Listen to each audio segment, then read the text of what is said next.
Assalamu alaikum.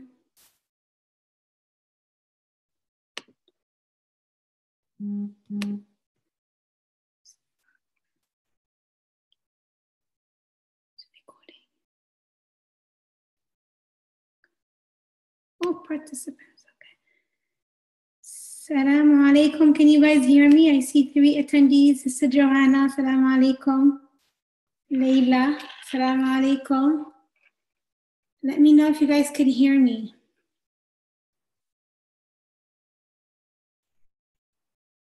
Just turning off my phone.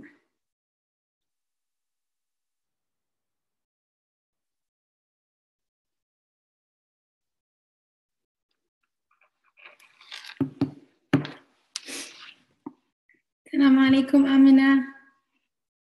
I hear you just fine. Alhamdulillah. Alhamdulillah. Wonderful. Is there echo in my voice at all? I'm in a basement that doesn't really have much furniture. And I can hear myself echoing, but I got a microphone just to make sure this wasn't an issue.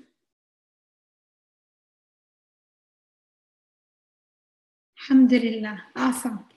Awesome. All right, since you guys are here first,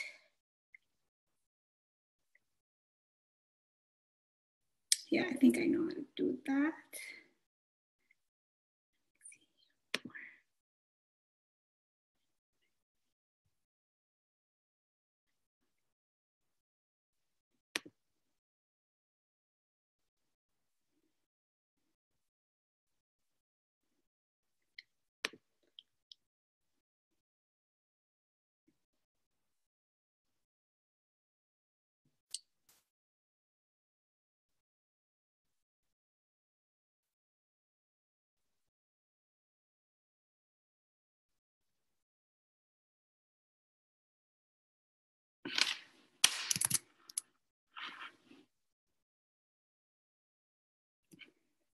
Jazakillah khair.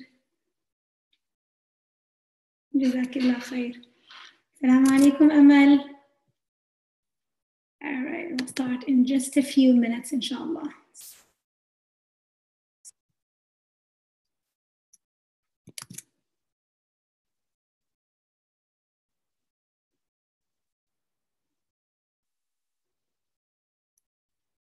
Good, alhamdulillah.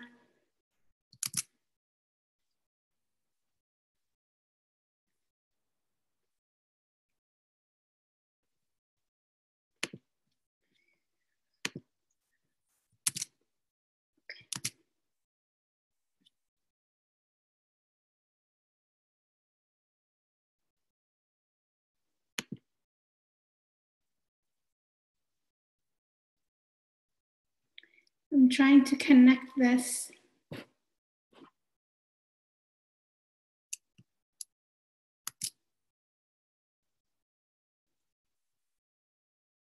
Well, alhamdulillah, thank you. Thank you. This is, the lighting it's great. This is the first time I use this place. We just set it up last night. When I was worried about the echo, alhamdulillah, inshallah, the mic is gonna help. You guys said you guys can hear me, but I love the lighting, alhamdulillah, because it's like nighttime and upstairs, I don't have the best lighting. When I do when I've done my other videos and my lives and stuff, they were all, it was during the day. So right now it's like kind of dark and our house is surrounded by so many trees.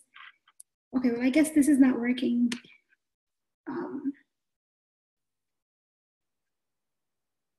Let me try to do it. I'm gonna try to do this one more time and then we'll start. I don't want to.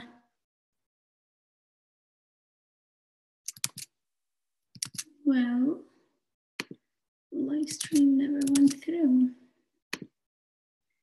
So let's try to live stream one more time.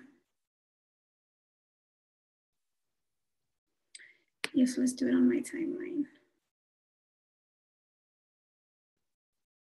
Bismillah. And I'm hoping, okay, I'm gonna ask you guys, are gonna be my testers, okay? Did you guys get the notes in your in the email? Because if you guys are in here, that means you're registered. So let me know if you also got the notes so you can follow along. Alhamdulillah. Alhamdulillah. Alhamdulillah. Good. And you still got the notes, right? Yeah. So there's a PDF notes that I'll be the PDF. Perfect. Perfect. Alhamdulillah. Jazakallah khair for letting me know. This is not, it seems like it's not working for me, so maybe I'll just ignore it. I was hoping I could live stream it on Facebook live, just so that it could be on both platforms, but it's just not doing anything. It just keeps going. The timer keeps going and nothing is happening. So we'll start. All right, it's 7:03, or should I just wait for 2 more minutes? Bismillah, let's do this, 2 minutes. I'll give you 2 minutes, computer.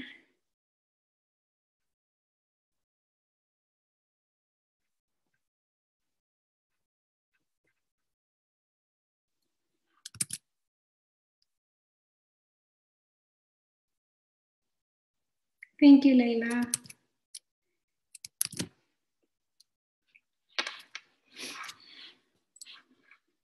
I'm gonna have my,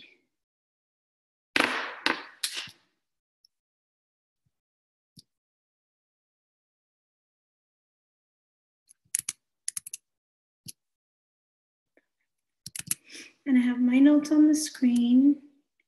I'm not very patient. I don't know why it's like, if it doesn't do it in the next 30 seconds, 7:05, I'm just gonna stop it.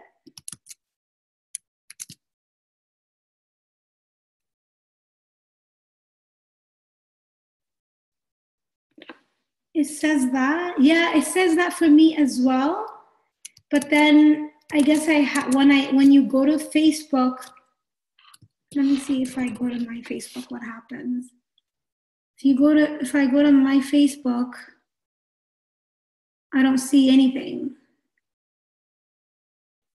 It's not actually live because it has to let me say go live, but that's the screen that is kind of just messed up.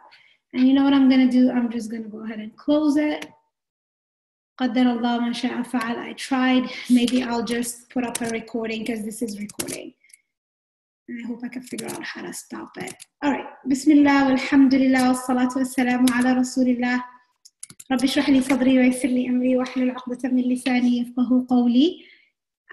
Yes, alhamdulillah, I sent them about an hour ago. So I'm glad you guys got them. If you're registered for the actual course, for the Tafseer Juz'a Amma course, the video of this, inshallah, will be uploaded in the student portal along with the notes. And then along also with a test that goes with it, so that the students, like, this is just basically where I'm going to do this as just like we run a regular class, but it's going to have an introduction to the actual course or what we're hoping to get out of the course, inshallah. And then it'll be Tafseer Ayat alKursi, and inshallah we'll go from there. All right. Bismillah, alhamdulillah, wassalatu wassalamu ala rasulillah, rabbi shrah li sadri wa yassir li amri wahlul 'uqdatan min lisani yafqahu qawli. Thank you so much for joining, ladies. I'm very honored that we are starting this together today. This journey of doing tafsir has been one that is very, very, very dear to my heart. When I started it, I honestly was simply looking to have a better connection with the Quran, to be able to study tafsir myself, to do it in Arabic, because, I tried other tafsir courses, but I wanted to, when they're in English, for me, it wasn't challenging enough, and I really wanted to study it from the actual sources. And Allah subhanahu wa ta'ala, I could get lost doing it. I can do it for hours and hours and hours. You know how they talk about when you get in your flow? Me preparing for a tafsir course is like me being in my flow. The hours can go forever and I don't even realize. And I'm a very easily distracted type of a person. So knowing like this makes me feel that way, then alhamdulillah, I feel like it's like my element. So what I wanted to do is I'm going to share my screen so that we can look at my notes together, and then you'll see me at the same time, inshallah. Just because I like having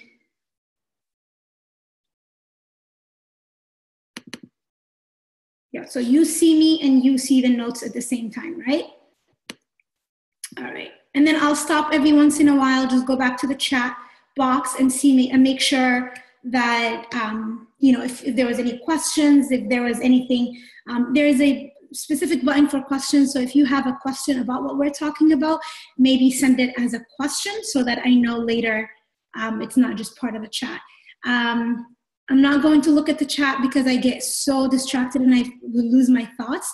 And I'm hoping that we could keep it to a minimum while the lesson is actually going, just so that we don't distract ourselves and we could get the best out of this.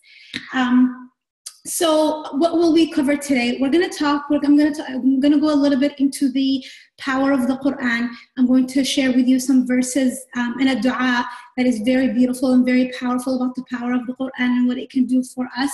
We're going to talk about what does the Quran actually contain? What's in the Quran that makes it so important in our lives? And then we're going to talk about what is going to be your personal commitment. Now, when I did this, it was the first day of class for Tafseer Juz'a Amma. So if you're not in the course, you could decide to come join it, inshallah, or you could just decide yourself like what personal commitment you're going to make going forward when it comes to your study and your connection with the Book of Allah. And then we're going to get into Tafseer Ayat alKursi. And I have a whole lot of notes. I always over prepare. So bi'idhnillah, we're not going to go over the time, inshallah. Let me. Oh, I guess I shouldn't do that then. All right. So what is the power of the Quran? So what is the mindset when we come to the Quran? What is the mindset that we come to it with? Allah subhanahu wa ta'ala in the Quran, He says that وَنُنَزِّلُ مِنَ الْقُرْآنِ مَا هُوَ شِفَاءٌ وَرَحْمَةٌ لِلْمُؤْمِنِينَ. We reveal from the Quran, like meaning it's coming down from Allah subhanahu wa ta'ala. So automatically I believe these are words that are coming from Allah, my creator, my sustainer, the one who put me on this earth, the one who has brought me here for a purpose, and the one that I'm going to go back to when I die. مَا هُوَ شِفَاءٌ وَرَحْمَةٌ لِلْمُؤْمِنِينَ. That which is healing and mercy for those who believe in it. How is the Quran a healing? How is the Quran supposed to be mercy for us? We're going to get into the details of that, but basically everything Allah subhanahu wa ta'ala has put in the Quran has the power to impact us in our emotions, in our mindset, in our feelings, in our minds. Did I say that already? I did already say that. In our actions, in our behavior, in our morals, in the way we interact with others. So that becomes a healing for us. And healing from what? We all know that in this life where there's like all these things that we go through as human beings, we have not been created perfect. We are easily susceptible to difficulties and challenges and trauma and you name it, like difficult circumstances happen to us all the time, right? So Allah subhanahu wa ta'ala is saying it is a shifa, it is a healing from anything that is not befitting for or that is not easy for you, okay? And then Allah subhanahu wa ta'ala says, وَرَحْمَةٌ لِلْمُؤْمِنِينَ. All the guidelines in the Quran are ultimately good for us. And this challenges the thinking that we might have prematurely before knowing the Quran and what's in it, before understanding Islam, is that faith or religion is supposed to be difficult, or that Islam is a difficult religion. When one really reflects and thinks about everything that you find in the Quran, if you sit with it and understand the wisdom behind it, you realize that ultimately Allah subhanahu wa ta'ala is protecting us, and He's doing it for our own wellness, for our own well-being. وَلَا يَزِيدُ الظَّالِمِينَ إِلَّا خَسَارًا. And it does not increase the wrongdoers except with more loss, right? Those who reject it, they're just at a loss because they have rejected it.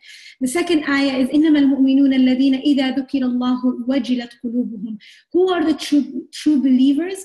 when Allah subhanahu wa ta'ala is mentioned, their hearts go in a state of, like Allah subhanahu wa ta'ala calls it, wajilat qulubuhum, their hearts tremble, their hearts become soft, their hearts become, so wajilat has two emotions with it.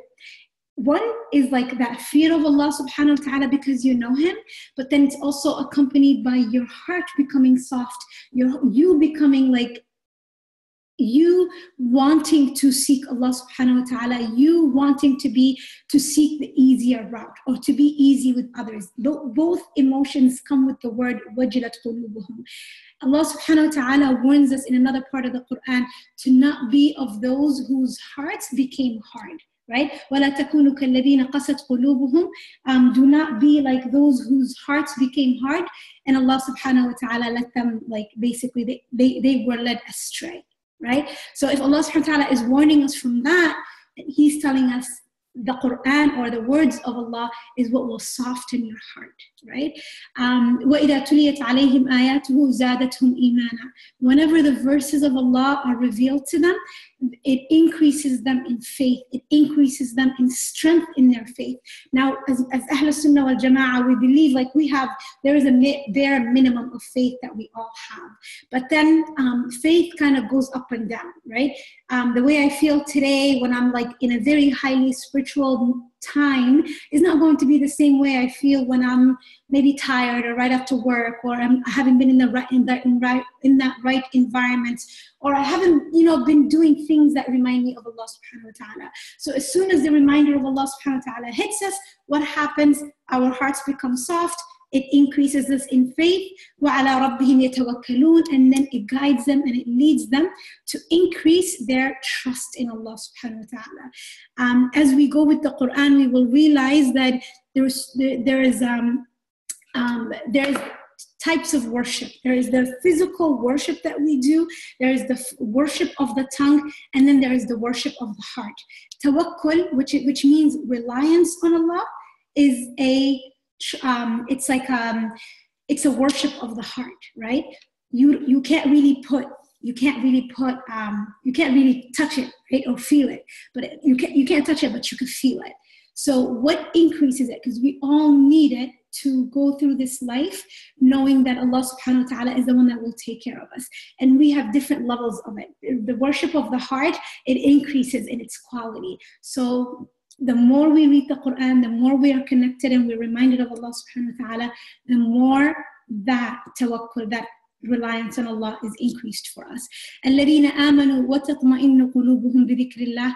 Those who believe, whose hearts find tranquility in the remembrance of Allah. One of my teachers once said that when Allah subhanahu wa ta'ala created Adam alayhi salam, what did he do? He went to, like, Allah subhanahu wa ta'ala went and took sand or dust from all over the earth, put them together, shaped it as a clay, and so Adam alayhi salam's physical body was created from earth. But when Allah subhanahu wa ta'ala wanted him to have like spirit, wanted him to have life, Allah subhanahu wa ta'ala breathed into him, right? Allah subhanahu wa ta'ala himself breathed into Adam alayhi salam, and so our spirit, the source of our spirit, the source of our soul is from Allah subhanahu wa ta'ala. My teacher added that anything that nourishes or strengthens our body comes from the earth. But anything that strengthens and nourishes our soul has to come from Allah subhanahu wa ta'ala. And without it, as human beings, there's this, obviously Allah subhanahu wa ta'ala created us as like human beings, and we enjoy the company of others, and we need human beings to survive. Like we're not like Allah, like we can't survive without other human beings. But at the same time, in every human being's heart, there is a spot that is that will be void unless Allah subhanahu wa ta'ala fills it. And what fills it is the remembrance of Allah. What does remembrance of Allah mean? It means to submit to Him, to worship Him, to physically like say His name, but also to pray, to follow His commandments, to live by the wisdom that He created us for. Dhikr is a word that encompasses so much, right? And so what happens when we do that? We find that tranquility.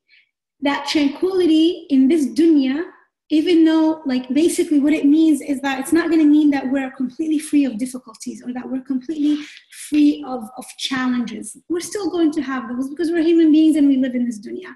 But basically it means that Allah subhanahu wa ta'ala fills our heart with a certain level of serenity, that despite things might haven't been difficult, we know that Allah subhanahu wa ta'ala is there to take care of us, and so we will be okay. There is a statement by the Salaf where they used to say, if people or the leaders, if they knew how much we have, like the peace we have in our worship or the sweetness we have in the worship of Allah, they would have fought us for it with their own swords, right? And so these are just like few verses in the Quran, and the Quran is filled with verses that describe it, but these are just the ones that I wanted us to go over, the ones that resonate with me the most. There was another one, but maybe inshallah it'll come up later. So that is how, so then what does the Quran contain? Allah subhanahu, since everything we just talked about is about reminding us of Allah, worshiping Allah, our faith being increased by Allah, Allah subhanahu wa ta'ala filling up our hearts, then what the whole Quran becomes a call to Allah subhanahu wa ta'ala, a call to Allah and His worship. How is that, right? The Quran is, the way I've learned it, the Quran is divided into 5 different categories, right? Every single verse you find in the Quran can fit in one of those. So one of them is knowing Allah subhanahu wa ta'ala's names and attributes. And Ayat alKursi is filled, like all of it is that, right? We're going to actually get to it. But basically everything in Ayat alKursi, and what makes it so great is that it's all of it is the names and attributes of Allah subhanahu wa ta'ala. Now, you notice that whenever you're reading the Quran, almost every other verse has like a description of Allah subhanahu wa ta'ala, or it ends with a description in names of Allah subhanahu wa ta'ala. And usually like the name or the attribute or the name that Allah subhanahu wa ta'ala chooses to share about Himself is connected to the verses. So as we go with the tafsir, we're going to learn the meaning of those names that Allah subhanahu wa ta'ala is sharing about Himself, but also like how does it relate to the verses that come before it? What does it mean for me? Like, what is Allah subhanahu wa ta'ala telling me about Him that I need to know in reference to the verses that come before it? And then how to interact with Allah subhanahu wa ta'ala based on this information and knowledge that He gives us about Himself. And today, when we talk about the Ayat alKursi, whenever we describe a section, we're going to talk about, like, what does that mean for me? How do I live this? Like, what does it mean practically, right? And then what to avoid and what we must do. We know the Quran is full of rulings. It's full of ahkam, right? In Arabic, we call it ahkam. Do this, don't do that. Why is that? It's actually not a whole lot of the Quran that has this, but the majority of the Quran is the names of Allah subhanahu wa ta'ala and the other parts, but then there's also ahkam. We know we have a lot of rulings in our deen, and these rulings are how do you actually worship Allah, right? Submitting to it shows that you are worshiping Allah properly, and denying it or rejecting it while knowing it, or basically not caring for it, means that you have rejected worship of Allah subhanahu wa ta'ala. And so then Allah subhanahu wa ta'ala, to encourage us and give us an example of what happens to both sides, Allah subhanahu wa ta'ala tells us the rewards of the people who attain the above and their stories, right? And Allah subhanahu wa ta'ala tells us the consequences that people who rejected will face. And there's some of their stories, people who refused, what happened to them, what will happen to them, or what did they do, so that we stay away from the things that Allah subhanahu wa ta'ala is asking us to stay away from. I'm going to go back to the screen, see if anybody has any questions. Oh, where's everything?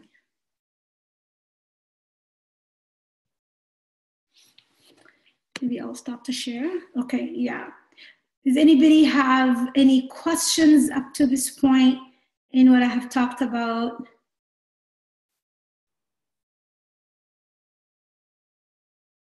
Perfect. Okay, I don't see any questions.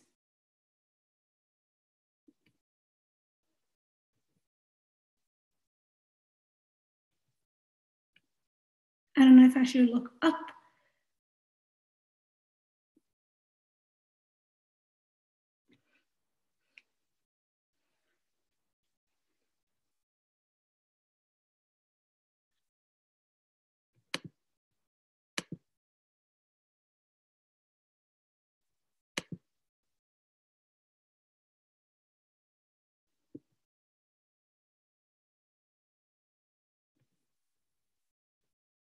Okay. I don't know how to find if there is a play. Oh, there's Q&A. Okay, right here. So somebody said testing. Okay. Okay. Thank you, Laban. So I guess there is a box that says Q&A. If you have any questions, you can go ahead and submit them there. Since I don't have anything in there, I'll just assume there are no questions for now, and I'll go ahead and continue. Let me go back to sharing my screen with you again.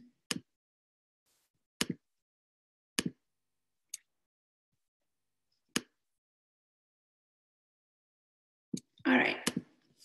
So, get smaller. Oops. Yeah, get smaller. All right. So the next slide talks about this dua, and I love this dua. Now, something I wanted to mention is in the previous slide when we were talking about what to avoid and what we must do, that doesn't include only actions. It also includes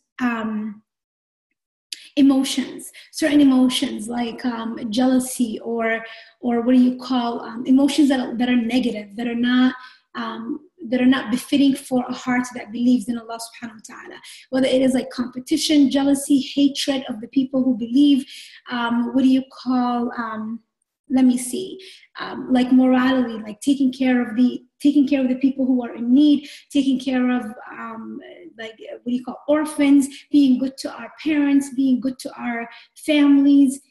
All these things, like it creates the things that Allah subhanahu wa ta'ala wants us to do. They're not just the physical worship. It's not just like salah, hijab, go to hajj, fast Ramadan. They're actually more encompassing. And that's what I mean. Like our values, our moral compass comes from the Quran, right? Forgiving, all these things that are basically like noble, Allah subhanahu wa ta'ala wants us to do, and He encourages us to do. Not to say like you're sinful if you don't do it, but then there is that encouragement. This is the better way. This is what is best for you, right? The reason why I mention this is because this dua, and my, inshallah, like my goal and my habit is to cover du'as in the actual like surah that we're talking about, a dua that is relevant to it, but also like we are, if you're in the Tafseer Juz' Amma course, I'm going to make, it's not going to be part of the class, it's going to be separate videos that I'm going to put up in the student portal of the morning and the evening adhkar, inshallah. I'm really excited about that. I absolutely love them. But this dua, I love it because the Prophet ﷺ tells us, and I put both the Arabic and the English. The Prophet ﷺ tells us that no one is ever afflicted with anxiety and sadness. And anxiety anxiety is basically fear or emotions that, like fear of the future, and or sadness. And sadness is like feeling sad about something that has already passed, feeling regret, feeling like you missed out, feeling like something. Anxiety is like feeling like something bad is going to happen, something is going to, like, something horrible is going to happen, basically, and it's always connected to the future.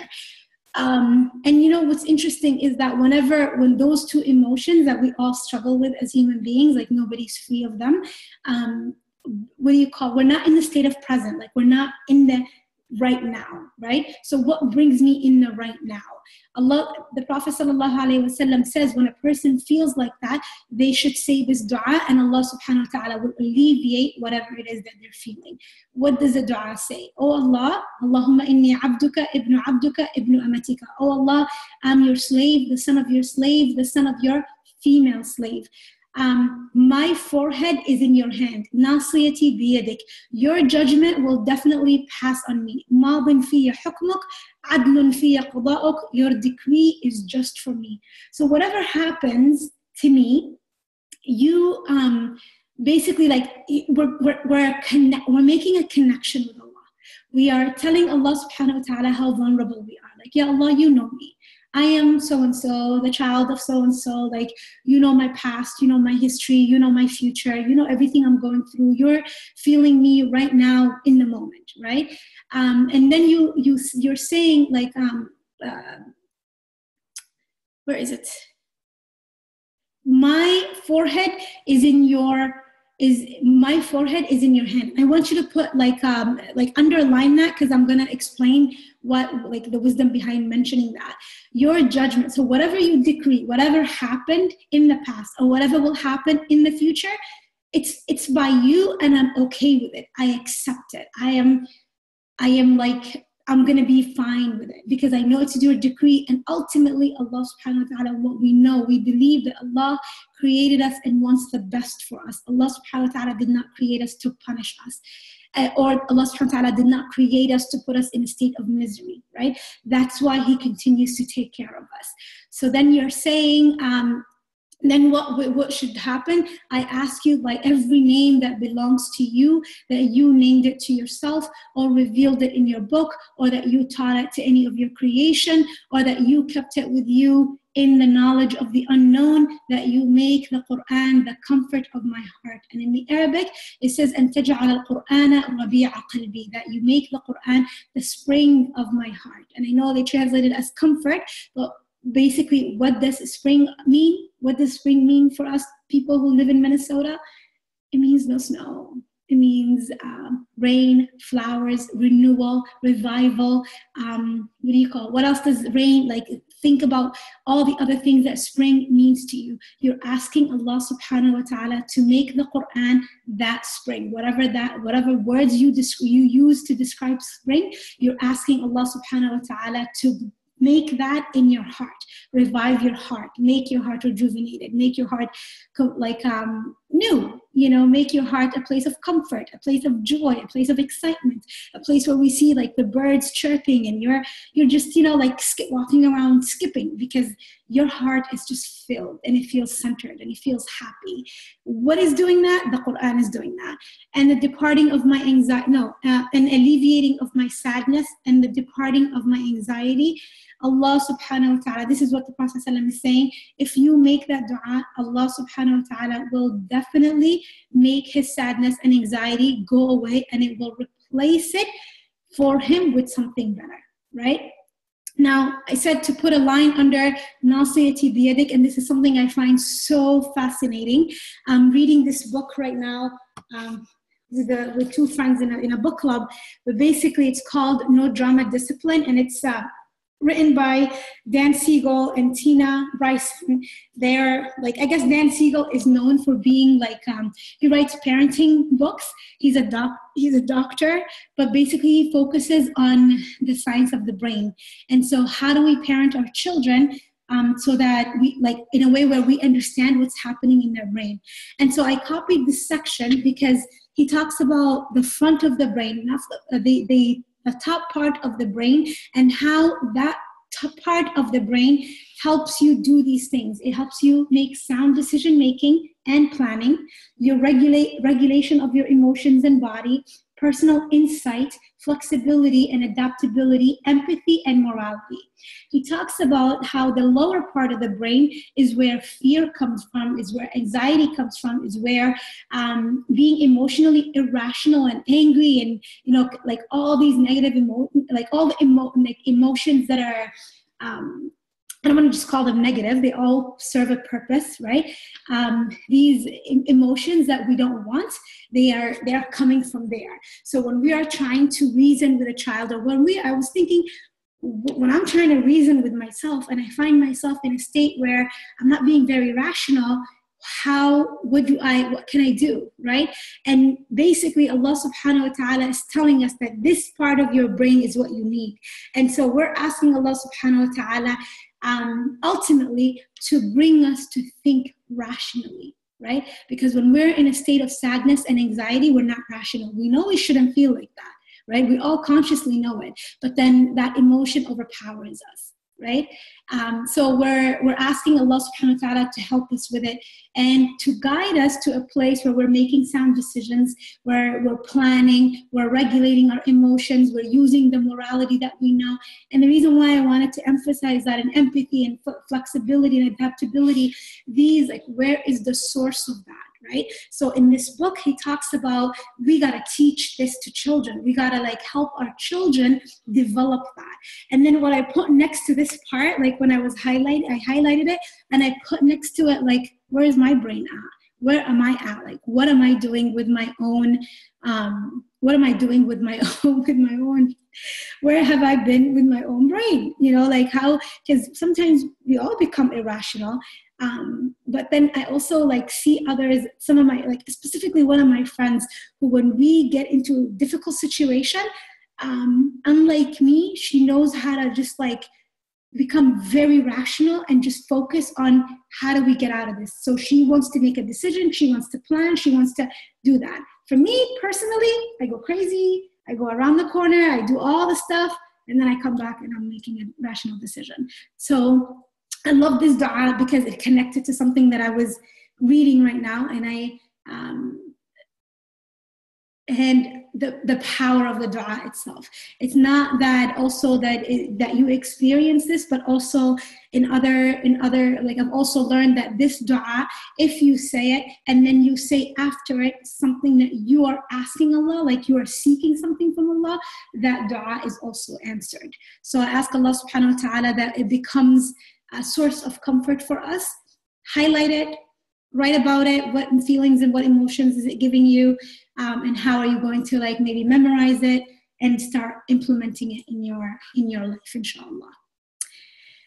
The next section is what are you going to commit to?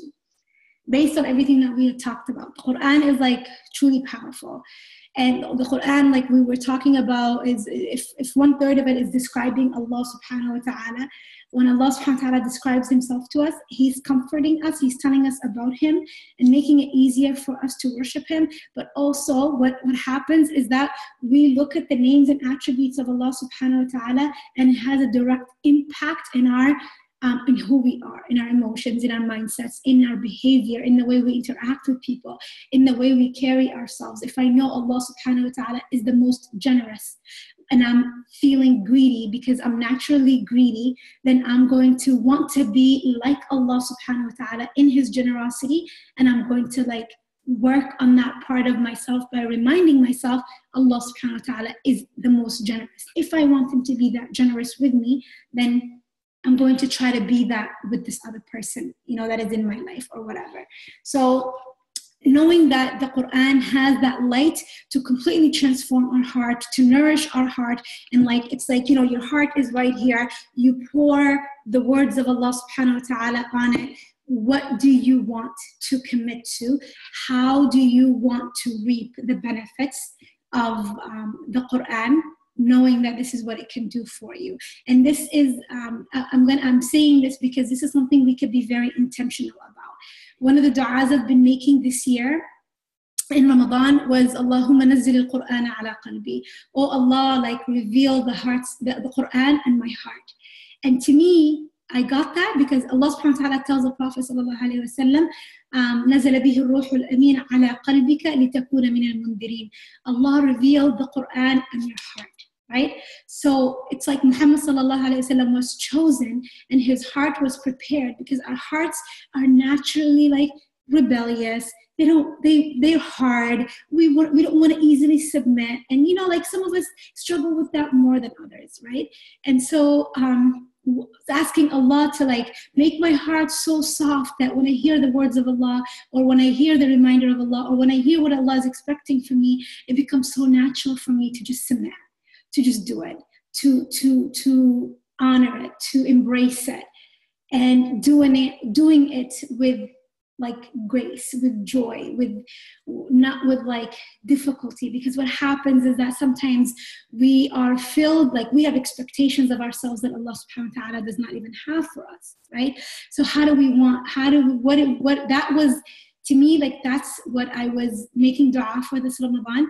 And knowing that the course is starting this upcoming weekend, I honestly kept on telling myself, like, I want to go through this 4th time of teaching Tafseer Juz' Amma, but this time I'm making dua for something different, right? I've taught it the first time and it was like, you know, just getting to know it. The second time it was like, oh wow, this is interesting, because I was interacting with it more. The third time I taught it, it was like, that's how it's connecting. So this time I want to experience living it. I want to experience that, I don't know how to describe it, but I guess I'm going to write about it so that I can get it myself. But I want to have a different experience with it. And I'm happy that I'm able to do this and have you to be part of it, inshallah, if you're in it.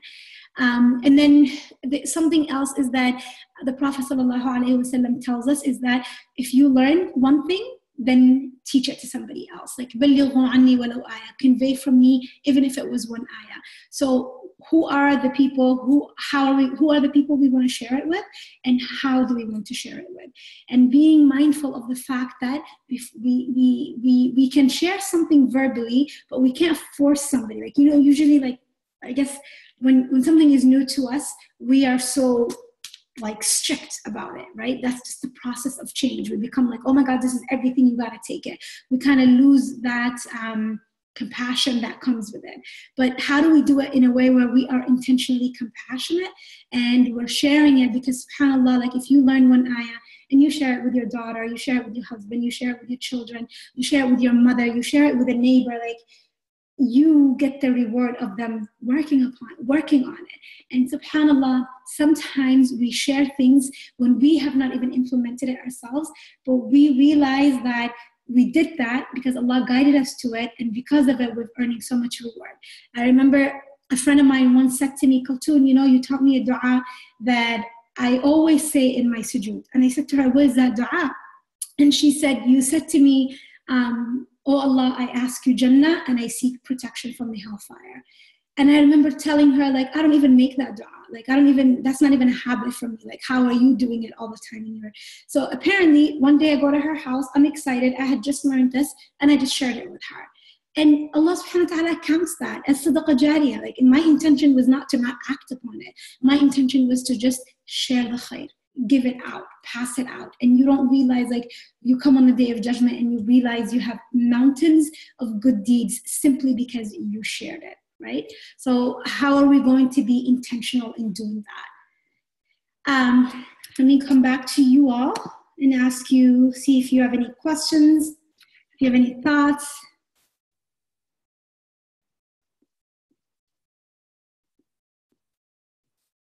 Any questions so far? I'm gonna drink if that's okay.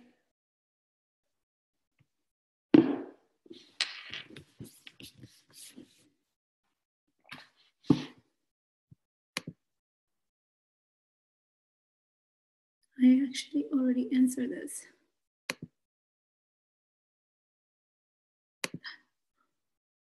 No questions. What is the name of the book about the brain? Okay, so it's in the notes that you have, but it's called No Drama Discipline. Can you see it?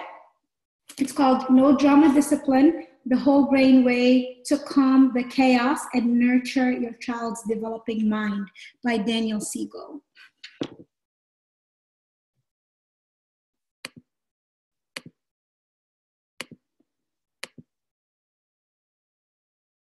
And then it's also like, I put it in the notes because I edited my notes again today. So yeah, awesome. Assalamu alaikum to all the ladies that joined afterwards. Good to see you, ladies. MashaAllah, tabarakallah. All right. No other questions? I will continue.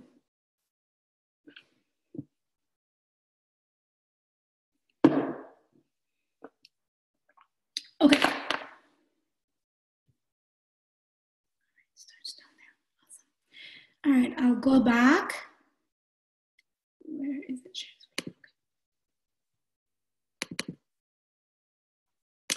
All right, so now we come to the beautiful part, inshallah, to Tafseer Ayat alKursi. And in your notes, you have it also both in Arabic and in English.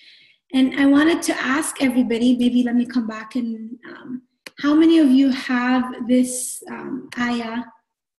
What did I just do? Oops, in the chat. Yeah, how many of you, by show of hands, like how many of you have it memorized?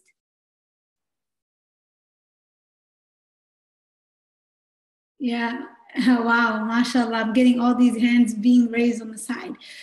mashallah, tabarakallah, almost everybody has this ayah memorized, right? Even like new Muslims, when they become Muslim, it's one of the first things that they are taught, right?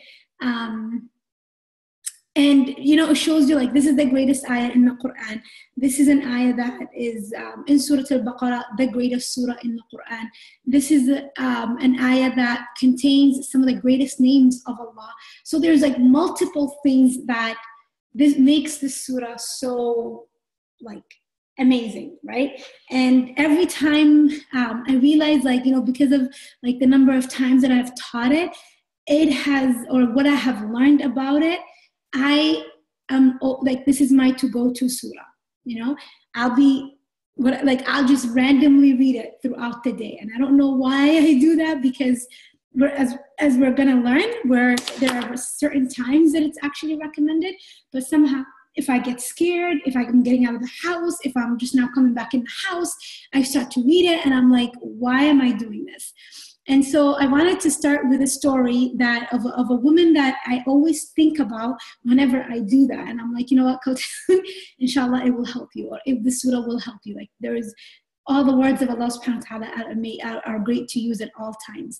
I used to be an Huda student, and one sister shared a reflection when the Quran was done, and she talked about how her and her husband were traveling together, and she came to a place where they were checking, I guess, customs, right? And they made it so difficult for them to go through. And she was like, I don't know, I can't remember the reason why she mentioned of being like really, really scared and fearful that something was going to happen between like her and the customs or the immigration, or having to go back to her country. Something big was going to happen. And she was filled with fear about it. So she kept on reading Ayat alKursi over and over and over and over and over and over again. She said something like, I read it like maybe 10 or 100 times. She just kept on repeating it because she was so filled with fear, and she felt like no one will fix this for me except Allah subhanahu wa ta'ala. And she said that they were let go by the immigration. They were able to go in, and I think they were in Canada, and nothing happened to them. Alhamdulillah, she was very grateful. But I remember her talking about the power the surah had in her like heart. And I remember thinking like, what is it about the surah? So I hope inshallah today we can cover some of those bi'idhnillah. So Allah subhanahu wa ta'ala, it's in Surah Al-Baqarah 255. Allah subhanahu wa ta'ala says, Allahu la ilaha illa huwa al-hayyul qayyum. Allah is there is no God except He, or none has the right to be worshipped except He, the living, the everlasting. Al-hayyul qayyum, la ta'khudhuhu sinatun wa la nawm. Neither slumber overtakes Him or sleep. Slumber meaning, some English words are just like, I don't really get it. Slumber doesn't make any sense to me, but basically like being tired or feeling drowsy, like wanting to sleep, overtakes Him. To Him belongs everything in the heavens and everything on earth. لَهُ مَا فِي السَّمَاوَاتِ وَمَا فِي الْأَرْضِ مَنْ ذَا الَّذِي يَشْفَعُ عِنْدَهُ إِلَّا بِإِذْنِهِ. Who is He that can intercede with Him except with His permission? He knows what is before them. He يَعْلَمُ مَا بَيْنَ أَيْدِيهِمْ وَمَا خَلْفَهُم, and everything that is behind them, and they cannot grasp any of His knowledge. They do not know anything about وَلَا يُحِيطُونَ بِشَيْءٍ مِّنْ عِلْمِهِ إِلَّا بِمَا شَاءَ, except as He wills. His throne extends over the heavens and the earth. وَسِعَ كُرْسِيُّهُ السَّمَاوَاتِ وَالْأَرْضِ وَلَا يَؤُودُهُ حِفْظُهُمَا. And protecting it or preserving it is not a burden for Him. He is the Most High, وَهُوَ الْعَلِيُّ الْعَظِيمُ, and He is the Most High, the Most Great. So this ayah, what are some of the virtues of this ayah that makes it that makes it so great? Like, what about this ayah that makes it so important? The Prophet sallallahu alaihi wasallam, he called one of his companions, Ubay ibn Ka'b, and he was known to be somebody who was like filled with knowledge, right? He knew a lot about the Quran. He was of the companions that is known to be the carriers of the Quran. The Prophet ﷺ said to him, what is the greatest verse in the Quran? And then he said, it's Ayat alKursi. What is the greatest ayah in the Quran? And he answered, it is Ayat alKursi. The Prophet ﷺ actually asked him a couple of times, and he hesitated to give the answer, out of respect for the Prophet ﷺ, and out of respect for not to say anything wrong about the Quran that he doesn't know. So then when he finally answered and he said Ayat alKursi, the Prophet ﷺ said, لِيَهْنِكَ الْعِلْمَ يَا أَبَا الْمُنذِرِ, may knowledge be a source of comfort, of happiness, of joy for you, Abu al-Mundhir. By Allah, it has a tongue and it has lips. تُقَدِّسُ الْمَلِكِ عَنْ سَاقِ الْعَرْشِ. It basically glorifies Allah subhanahu wa ta'ala, or holds Allah subhanahu wa ta'ala's esteem with him in the arsh. Basically, this ayah, the Prophet sallallahu alaihi wasallam is describing it by having a tongue and lips, that it's actually speaking. So the verses of the Quran, or some parts of the Quran, the Prophet ﷺ describes them to have attributes, like moving attributes, that they're able to do something, and for example, this one is with Allah subhanahu wa ta'ala by his arsh, and it's honoring Allah subhanahu wa ta'ala. And then so another thing is that this surah is a protection for us in our home, protection for our wealth, and a protection for our own self. How do we know that? Why do I say that? So there's a hadith in Sahih Bukhari where Abu Huraira radiallahu anhu, the Prophet sallallahu alaihi wasallam, told him to keep some sadaqah, some food, right? And in the middle of the night, somebody came and was trying to steal from it. And Abu Huraira caught this person, and he said to him, I'm going to take you to the Prophet sallallahu alaihi wasallam.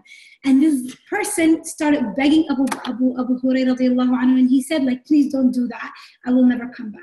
Well, guess what? The next night, he did come back. And then by then, when he came back the next night, he again let him go. The Prophet sallallahu alaihi wasallam said to Abu Huraira that day, Ya Abu Huraira, who visited you last night? And he said, somebody was trying to steal from the food, from the sadaqah we had, and I let him go. I felt bad for him. So the Prophet ﷺ said to him, he is going to come back, right? So that night, this is the third time, this person comes back and he's about to steal again. And then this time Abu Huraira catches him and he tells him, Wallahi, I'm not going to let you go. I'm going to take you to the Prophet ﷺ. So then this person says to him, will I, where is it? I will teach you words that will benefit you. Will you let me go? So Abu Huraira, being so eager to learn some words that will benefit him, he said, okay, fine, teach me these words and I will let you go. He taught it to him and he taught to him every ihras ala, whenever you go to your, I think I should highlight the part of the ayah, the hadith that I want to share, because I don't want to say the wrong thing. So basically, this person that was about to steal said to Abu Huraira, when you go to bed at night, say Ayat alKursi, read Ayat alKursi, and Allah subhanahu wa ta'ala will send you an angel to protect you up until the morning, that will sit there above your head and protect you until the morning.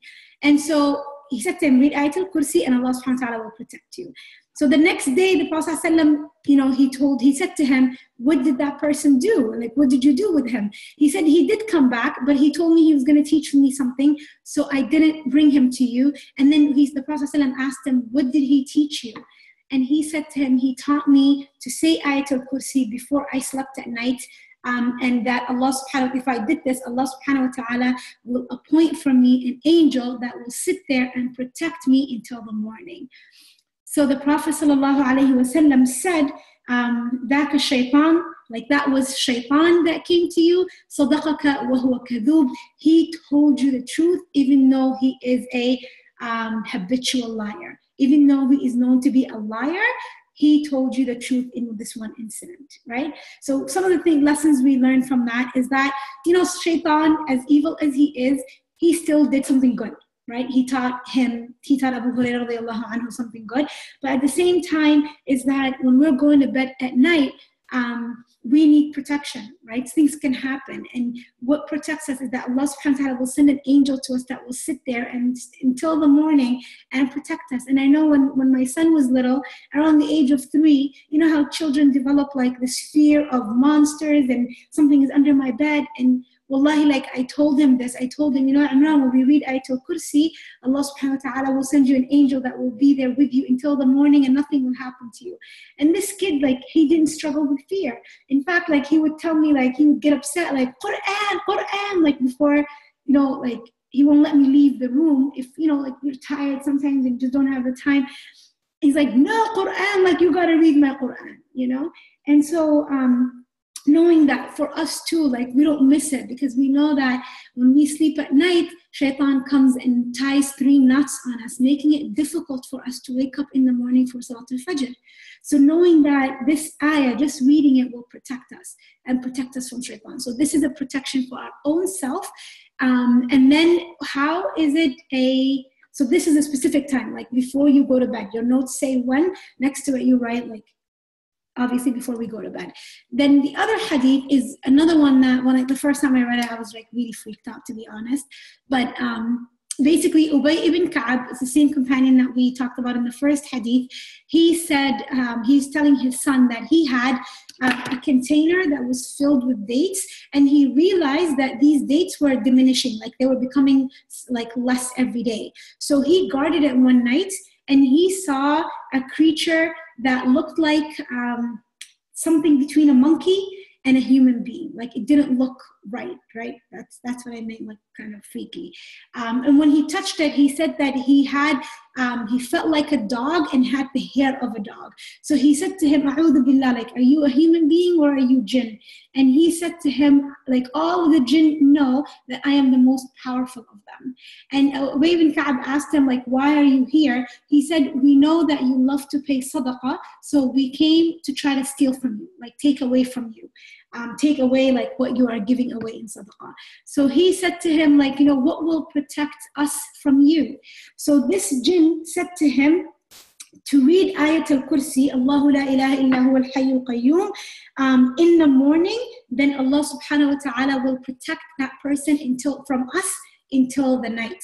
And whoever reads it in the evening, Allah subhanahu wa ta'ala will protect that person from the jinn, the evil jinn, obviously, until the morning. So this is where we get, like, you know, in the morning and the evening adhkar, the first thing we say after, like, you know, starting with Bismillah is reading Ayat al-Kursi, and we do it in the morning and we do it in the evening. So 2 times a day. So already 3 times, like, you know, when we're going to sleep, early in the morning when we wake up, like morning and evening adhkar, and also when in the evening, right? Morning and evening is like 2 times, right? There is also, did I just say, I think I had 6 in my email. I'm wrong, I guess it's 8. So there's also another time that we are recommended to read it. Ibn Taymiyyah rahimahullah, he used to say that I never left reading Ayat al-Kursi, like reading it, Ayat al-Kursi, after every salah. Why would he do that? There is a hadith of Ali ibn Abi Talib radiyallahu anhu saying that that whoever reads Ayat al-Kursi after every salah, nothing holds him back from entering into Jannah except death. That if this person dies, like let's say you prayed Fajr, you die, you're going to go to Jannah because you read Ayat al-Kursi. Same thing if you did it after Dhuhr. Same thing if you did it after Asr and Maghrib and Isha. So 5 times. So combined with the 3 first time that I mentioned, 8 different times that we're supposed to read Ayat al-Kursi every day. Now, a question that comes up is, what if I read it after every salah, but I'm still persistent in my sins, or I'm still like continuing in the path of like disobedience to Allah subhanahu wa ta'ala? What do you guys think? Maybe give me some answers. What about a person who continues to commit sins, but then Allah, like they read this ayah every day after salah? How is that person going to be guaranteed Jannah? Any thoughts you have about that? I'd like you to share them, write them.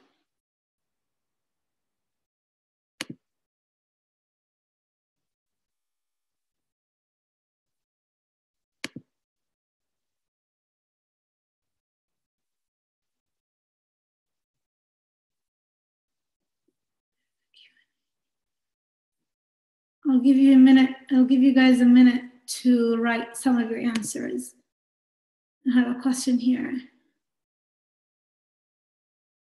So Sister Layla says, when you recite the ayah, is it okay to recite it in English until I learn the Arabic? Yes, it is okay to say it in English until you learn the Arabic.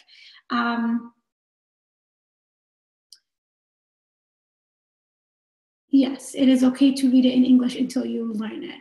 But I guess, like, inshallah, put the effort to also learn how to say it in Arabic. And then if English is your first language and you connect with that before, because you don't understand Arabic yet, you can read it in Arabic and then also recite it again in English so that you are internalizing the meaning.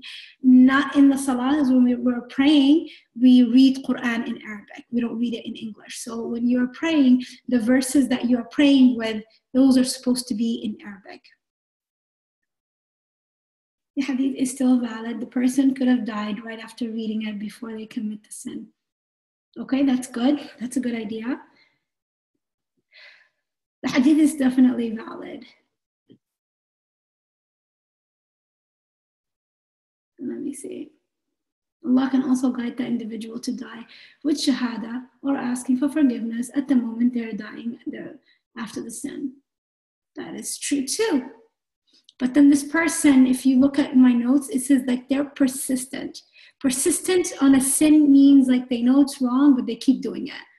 Like without remorse, without, like they don't, it's like, I don't care. I'm just going to do it anyways. And Allah promised I'm going to go to Jannah if I read this ayah, so I'm going to just read this ayah.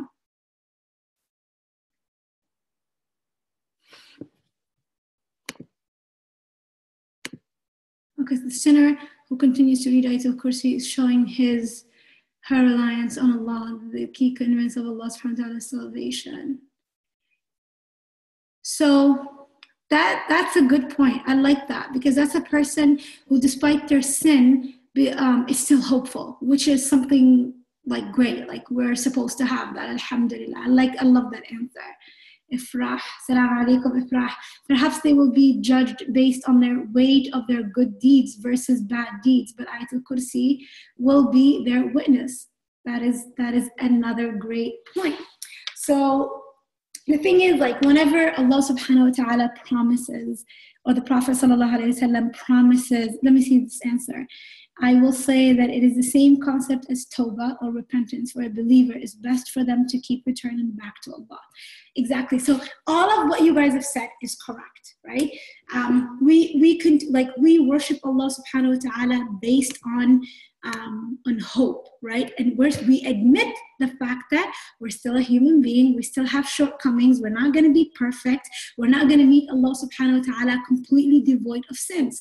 But then these types of ahadith, these types of, like, so for example, the Prophet sallallahu alaihi wasallam tells us that if you pray 5 times a day, they erase your sins and you're going to be guaranteed Jannah. If you pray like Jum'ah to Jum'ah, you're worshipping Allah, then you're guaranteed Jannah. If you fast Ramadan and then, until the next Ramadan, Allah subhanahu wa ta'ala will forgive your sins. Now, this is considering somebody who comes with all the emotions that you mentioned, is that they repent, having hope to Allah, having hope with Allah subhanahu wa ta'ala, continuing in that path of goodness, like they're still trying their best, they're steadfast, right? So basically, like, we try our best, but then knowing too that we're human beings and we can still fall short, right? So keeping both in mind, that it's possible for both to happen at the same time. And then I'm also reminded, like, I think what Sister Joanna said in the box was, to meet Allah subhanahu wa ta'ala with that hope. There was a man who, when he died, he said, like, when he said to his children, when I die, take my body, cut it up into small, like, no, he did not cut it up. Take my body, cremate me, like burn me, make me ashes, take the ashes and disperse them in different parts of the world or different parts of the earth. And so when he died, Allah subhanahu wa ta'ala put his body back together, and he said to him, like, why did you do that? And he said, Ya Allah, like, my sins were so great, I was afraid to meet you with them. So Allah subhanahu wa ta'ala forgave this person because of that like feeling, because of the fact that they understood Allah was great enough to still be able to punish them. Does that mean like living a life of sinful? Obviously the believer, true believers, we have a balance between the two, right? And the Quran does that. You know, the Quran, whenever Allah subhanahu wa ta'ala gives us Jannah and hope, Allah subhanahu wa ta'ala also tells us about hellfire.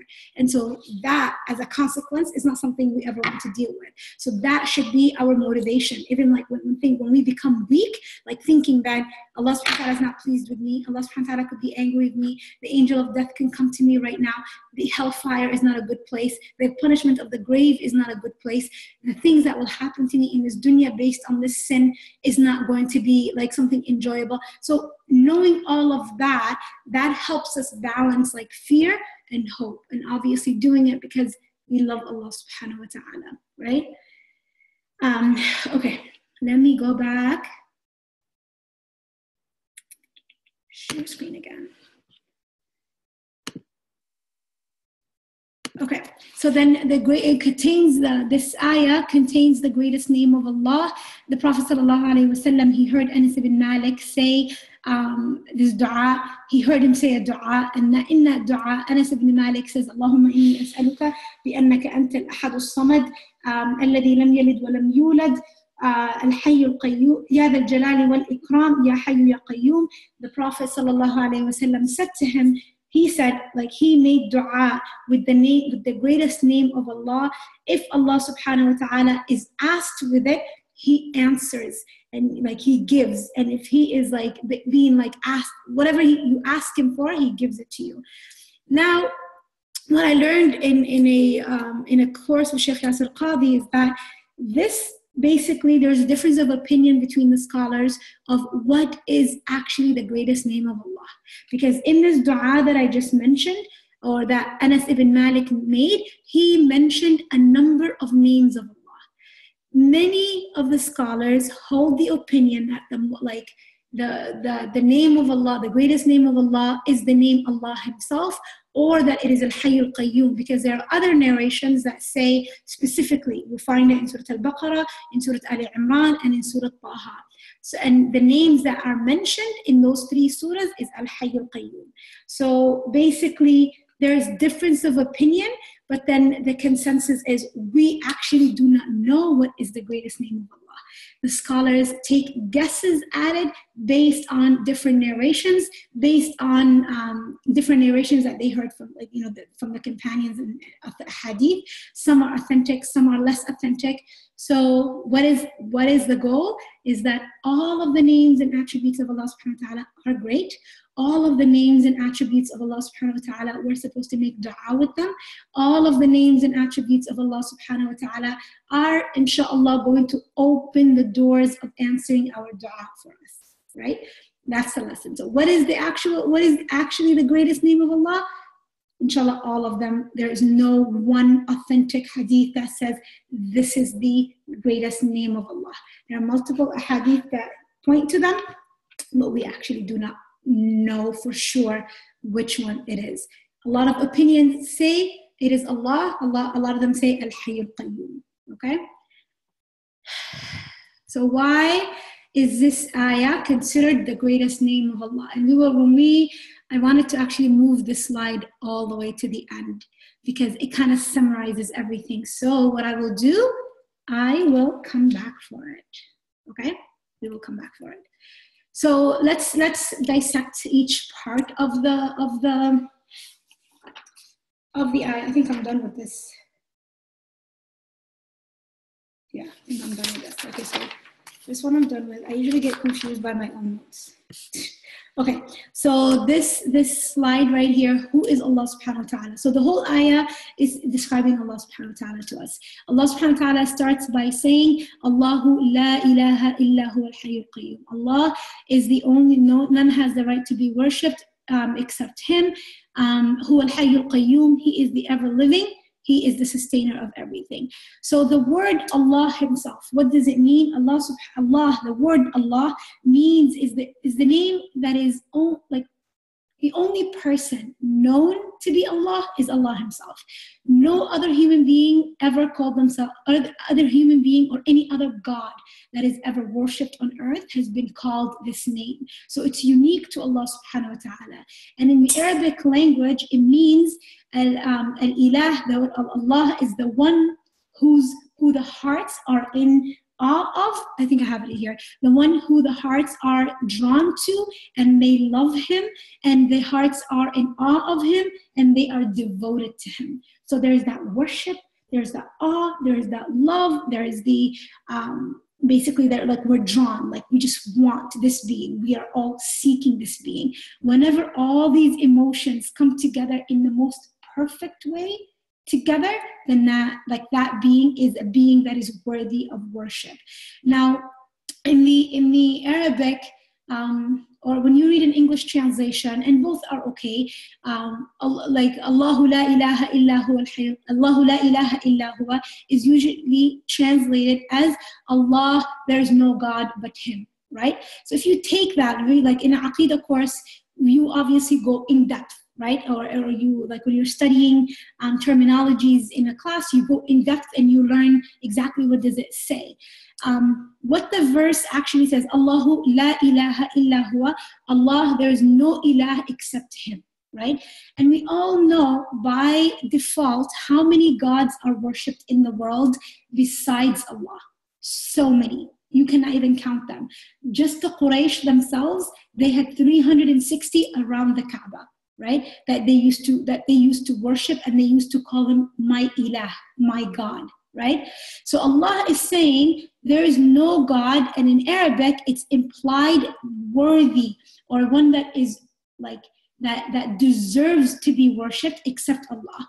Why do we say this? Because when Allah subhanahu wa ta'ala says in the Quran, when the kuffar of Quraysh, like when Muhammad sallallahu alayhi wa sallam came to them and started the message of Islam, and he said to them, La ilaha illallah, they would get angry. They would fight him. They wanted to kill him. They wanted to get rid of him. They were like, أَجَعَلَ الْآلِهَةَ إِلَهًا وَاحِدًا. Did he make all of the gods just one God? How dare he do this? Is he asking us to get rid of everything else? We have all these gods and we want to worship them. So this is where وَإِذَا قِيلَ لَهُمْ لَا إِلَهَ إِلَّا اللَّهُ يَسْتَكْبِرُونَ. Whenever it is said to them, no one, like La ilaha illallah, they would become angry, they would become arrogant, they would reject, they would fight it, they would be like, no way, we're not accepting this. Why would they do that if the sentence just simply meant there is no, there is no God except Allah? Because this is a phrase that is simple, that is very simple. It basically says, I guess what I'm trying to say is, if you deny the existence of all the other gods, it's not logical, because there are other gods, like you can count plenty of other gods that people actually worship, right? So the name Allah itself too has this uniqueness in that, and I love it. Like for me personally, like I know we're encouraged to use all the names and attributes of Allah, but Allah is the one that is always just easily coming to my tongue, right? And Allah subhanahu wa ta'ala, that name, that it's so unique that it's the one name that can attach itself to all the other names of Allah. So what do I mean by that? In Surah Al-Hashr, verses 22 to 24, like the last few verses of the surah, this is like a part of the Quran that has a lot of descriptions of Allah subhanahu wa ta'ala in 3 or 4 different verses. And each time Allah subhanahu wa ta'ala says, Allahu alladhi la ilaha illa huwa ar-Rahman ar-Rahim. Like Allah starts with Allah. And then the second ayah, huwa Allahu alladhi lahu mulku huwa Allahu lahu, no, hold on. I'm sorry. Where is it? هو الله الذي لا إله إلا هو عالم الغيب والشهادة. So it starts with Allah. Then the next one, هو الرحمن الرحيم. هو الله الذي لا إله إلا هو الملك القدوس العزيز السلام المؤمن المهيمن العزيز. So it starts with Allah again. And then the last ayah, هو الله الخالق البارئ المصور. So each one takes the name of Allah and then it further describes him, right? So it's that, like, when it's the term that everybody agrees upon. You say, who is God? Who is Elohim? Who is like that God that is above there, who has created us? Everybody agrees it is that one being that we're all seeking, right? But then people, different faiths, different religions will have other gods that they attribute other things to, or that they seek to get to the one God, okay? And so Islam, or La ilaha illallah, came to say, this is not okay, seek him alone, right? Get rid of everything else and seek him alone, submit to him alone. The ever-living, I love this one because Allah subhanahu wa ta'ala describes himself by al-hayy, the ever-living. And my little son, he says, like, what was there before Allah? And his brain is like, I don't know if it's ready to like comprehend, but I remember telling him, like, Allah was the beginning and Allah is the end. And then he said, how could he be the beginning and how could he be the end? And so, like, it shows you that the mind wonders, the mind wants to know, right?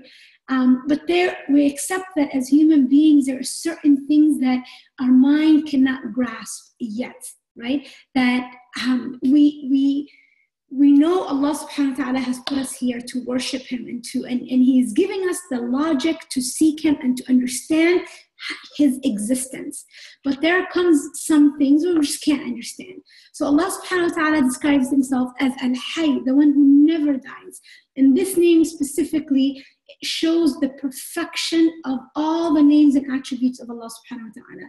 Because if he's ever living, then every other thing that he described himself by is something that is continuous, that will never go away. Okay? And so knowing that Allah subhanahu wa ta'ala is al-hayy, what does that mean? What does it do for me? Allah subhanahu wa ta'ala tells us in the Quran, huwa al-hayyu, huwa al-hayyu alladhi, what is it?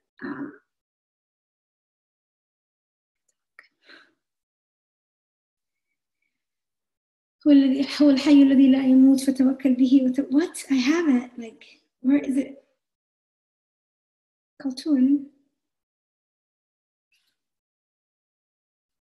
Okay, hold on.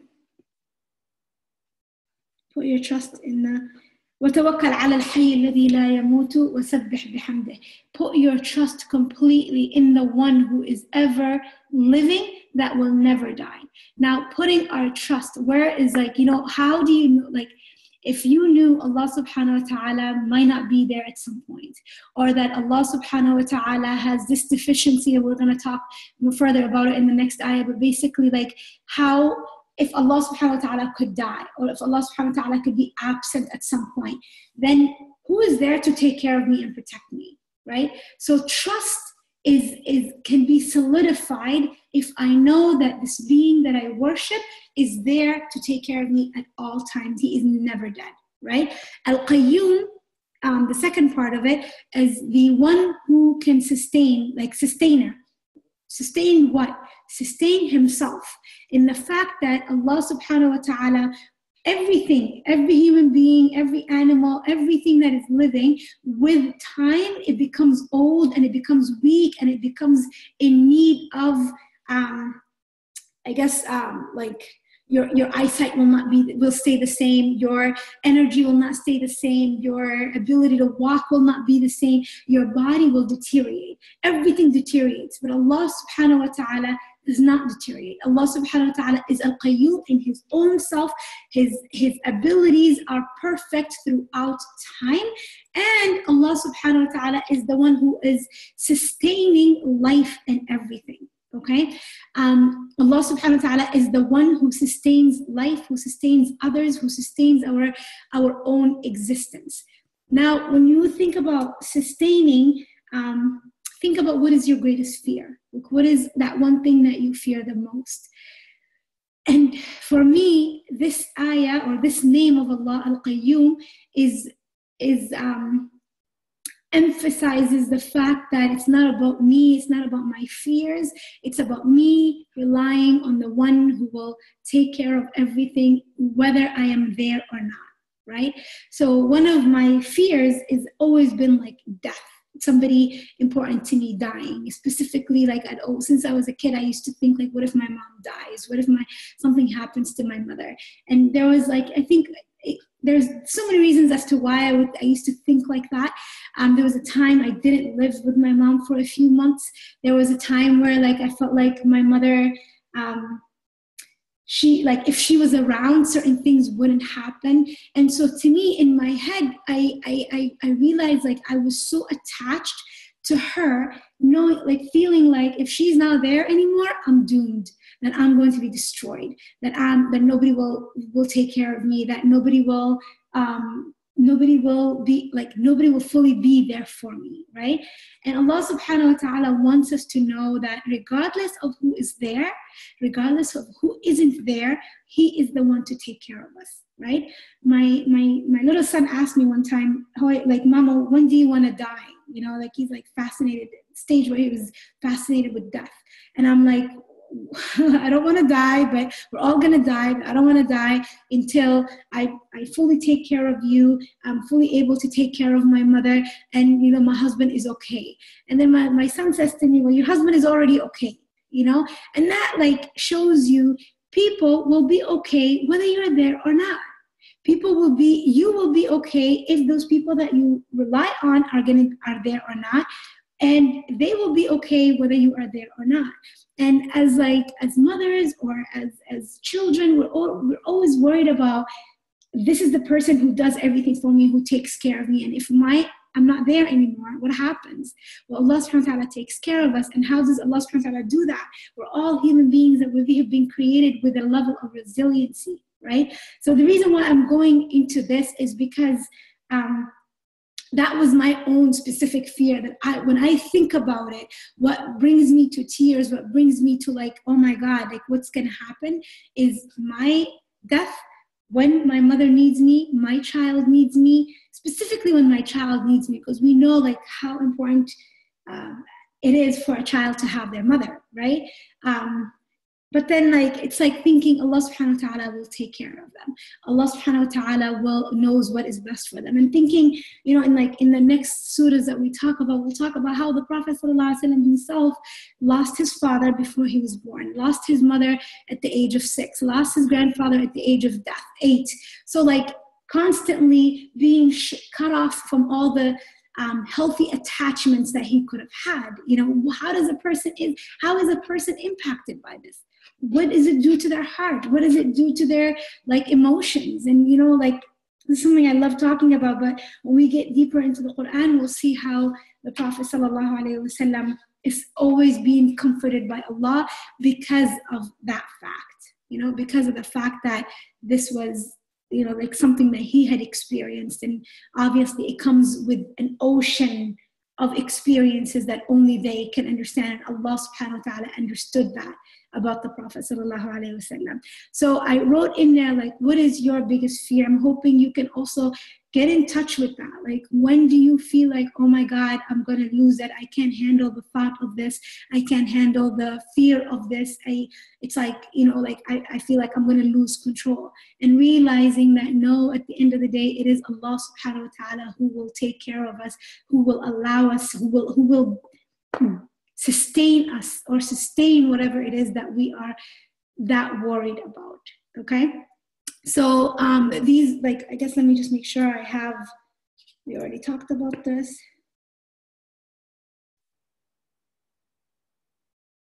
When it comes to, obviously, like, when we talk about these attributes of Allah subhanahu wa ta'ala, it shows perfection in that we are living, but Allah's living is perfect. It never goes away. We can take care of things, but we are deficient, and Allah subhanahu wa ta'ala does it in the most perfect way. So everything that relates to Allah subhanahu wa ta'ala, it happens in the most perfect way. The next verses, and I'll take a break after this slide and see what questions you have. لا تأخذه سنة ولا نوم further describes Allah subhanahu wa ta'ala by telling us that He never gets drowsy, He's never tired, He's never feeling weak and in need of like a nap, you know, or He never actually falls asleep. I love this hadith where the Prophet sallallahu alaihi wasallam says, a companion says that the Prophet ﷺ taught us these 5 things. What are they? That Allah does not sleep and it is not befitting for him to sleep. He lowers the scale and he lifts it. Basically, in Allah لا ينام ولا ينبغي له أن ينام. It is not befitting for him to sleep. يخفض القسط ويرفعه, meaning he is the one establishing justice. If he slept, who will establish justice? If the God that is supposed to be sustaining everything, if he's sleeping or if he's tired, he's deficient, he's not perfectly able to take care of things, who will establish justice? And the absence of justice, even if it was temporarily, does not mean that it does not lead to the absence of Allah subhanahu wa ta'ala.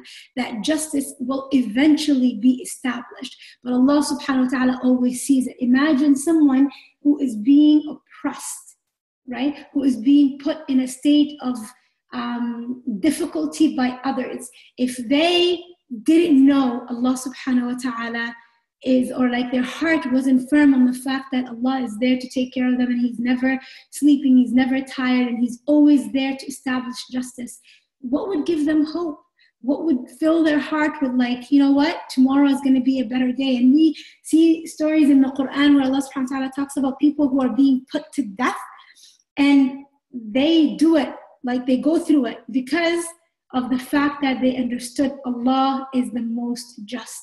That even if justice is not served right now, it will come eventually. And wallahi, what breaks my heart, what truly breaks my heart is when someone doesn't have that and they are experiencing a great deal of injustice in this dunya, and they can't, like, there is nothing to comfort their heart with it.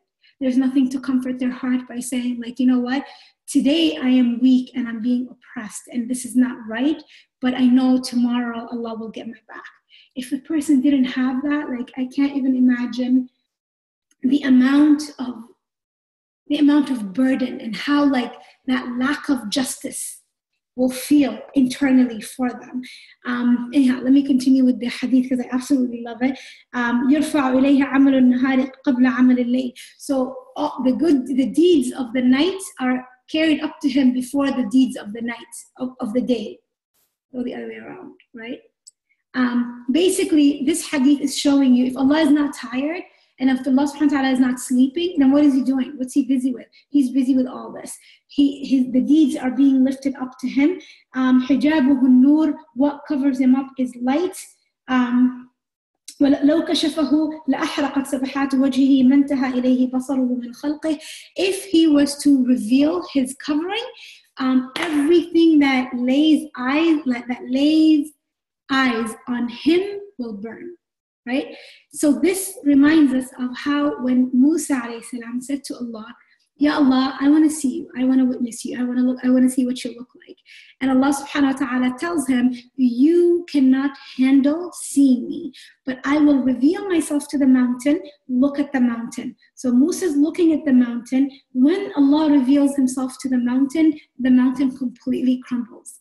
And so Musa sees that and he faints. Musa sees the mountain crumbling and he faints. In the Day of Judgment, and when it comes to like the Akhirah and Jannah, Allah subhanahu wa ta'ala will allow us to see him, and that will be the sweetest thing that we get, like even better than being in Jannah. But Allah subhanahu wa ta'ala gives us that and gives us the ability to be able to see him, that in this dunya we cannot even handle it.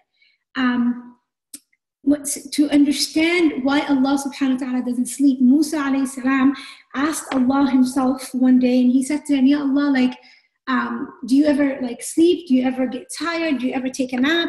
And Allah subhanahu wa ta'ala said to Musa, take 2 bottles of glass, hold them up at night, like hold them up like this, and then stay up with it. So Musa alayhi salam stays up with it, and he's holding 2 bottles of glass. And he, obviously when he becomes tired, what happens? He starts to get drowsy and he almost drops the glasses. So I don't know if he actually eventually Oh, فَسَقَطَتِ الزُّجَاجَةَ فَانْكَسَرَتَا. So they actually did fall and they did break. So Allah subhanahu wa ta'ala said to him, Ya Musa, O Musa, if I were to sleep, then the heavens and the earth would fall, and who would take care of them? They would destroy everything, right? Allah Azza wa Jal,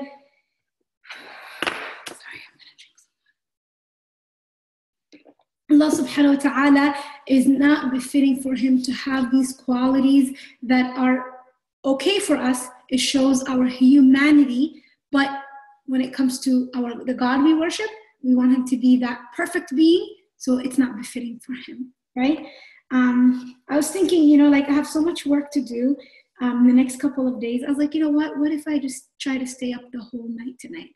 And when we try to do that, what happens to us? We become weak, we become disoriented, our body hurts, we just can't do that. We just can't physically do it. It shows you like we're not created with that ability, that our body needs to take a break and rest. But this is not something that we can attribute to Allah subhanahu wa ta'ala. And we know that this is attributed to Allah by human beings. Okay, I'll take a break and ask you guys. له ما في السماوات وما في الأرض. Sorry, let me just finish this one. Hi, Marijan. I hope it's okay if we run a little bit over time. But basically, the last part is له ما في السماوات وما في الأرض. To him belongs everything that is in the heavens and the earth. Now, if everything belongs to Allah, then I should be doing what? Seeking him, not compromising on what the values Allah subhanahu wa ta'ala has set for me to seek something, right?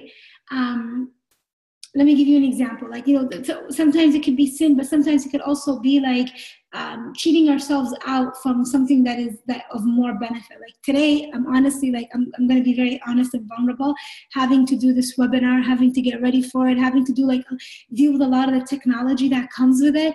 I was just like, I felt like I was in a rush. You have that anxiety of like, oh my God, I need to go. And as I'm doing this, I had my 1 hour of Quran that I needed to do with my teacher. And I had, like, my mom called me. I promised to do something for her. But then I was thinking, like, I could just do it tomorrow, I left the house thinking I could just do it tomorrow. So she calls me and she says, no, I need you to go do it right now. It's like urgent. And wallahi, like, I was thinking like, oh my God, I can't do this. I can't handle this. But then subhanAllah, like, whatever I'm trying to do, if I neglect the things that give me that energy, like give me that barakah, like, pleasing my mother or doing my Quran, or, honoring the appointment that I have with my teacher, then what is it, like, how am I gonna get like something else by neglecting the responsibilities Allah subhanahu wa ta'ala has already given me? Similarly, like, how do we expect to commit a sin or cheat on a test or cheat on a business deal, thinking we're gonna make more money, thinking we're gonna pass, we're gonna get a great degree, we're gonna get a great, career ahead of us, when we are compromising on the things Allah subhanahu wa ta'ala has set for us. So knowing that له ما في السماوات وما في الأرض, knowing that everything belongs to Allah subhanahu wa ta'ala, that this phone that I love so much, it could go before me or I will go before it. It will not come with me to my grave, even if I had paid $1,600 for it. Nothing will come to my grave except the deeds that I have earned for myself. Not my money, not your children, not your spouse, not your parents, not your best friend, and not even your name will go with you to your grave, right? And that, so being like mindful that everything will go away, therefore let me work hard for what actually belongs to me, which is Allah subhanahu wa ta'ala, is like earning his pleasure and doing the deeds that will meet us on the day of judgment. So the true ownership is that what will last is the things that will matter in the akhirah. So what intentions do we have as we are living this dunya, right? So ownership is what we get, what we learn about Allah subhanahu wa ta'ala, the true ownership, the true sovereignty. Let me go and take a break and talk to you ladies.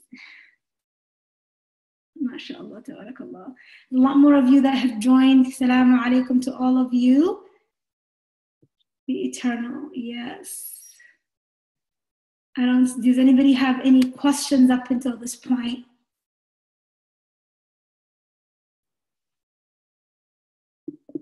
when you teach in a live class, there's always questions, there's always stories, there's always things that come up. But I guess we're not so eager to type them. وإياك يا حبيبتي وإياك جزاك الله خير. I can't see the Amal. Oh, okay, mashallah. Oh no.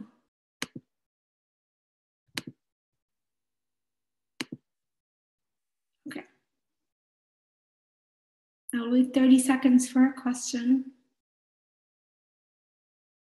Or maybe I should ask you guys a question. Does anybody want to share what their greatest fear is?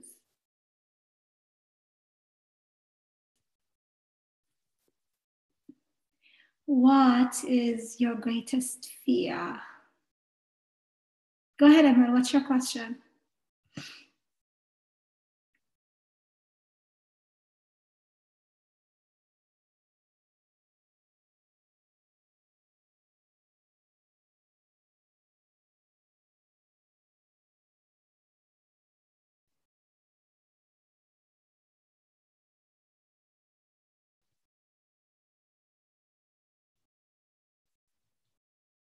Do we have no fears?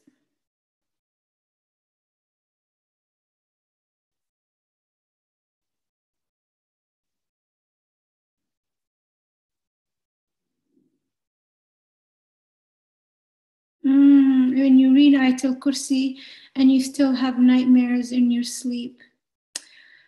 So, something that happened to me recently that I've never had in my life that like really terrified me. I had a dream. I had a bad dream. I woke up and the sunnah is to like spit to your left and say, A'udhu billahi minash shaitanir rajim, change, the right, like sleep to the other side, right? But this dream like was so scary. I kept on reading alKursi and repeating it and repeating it and repeating it.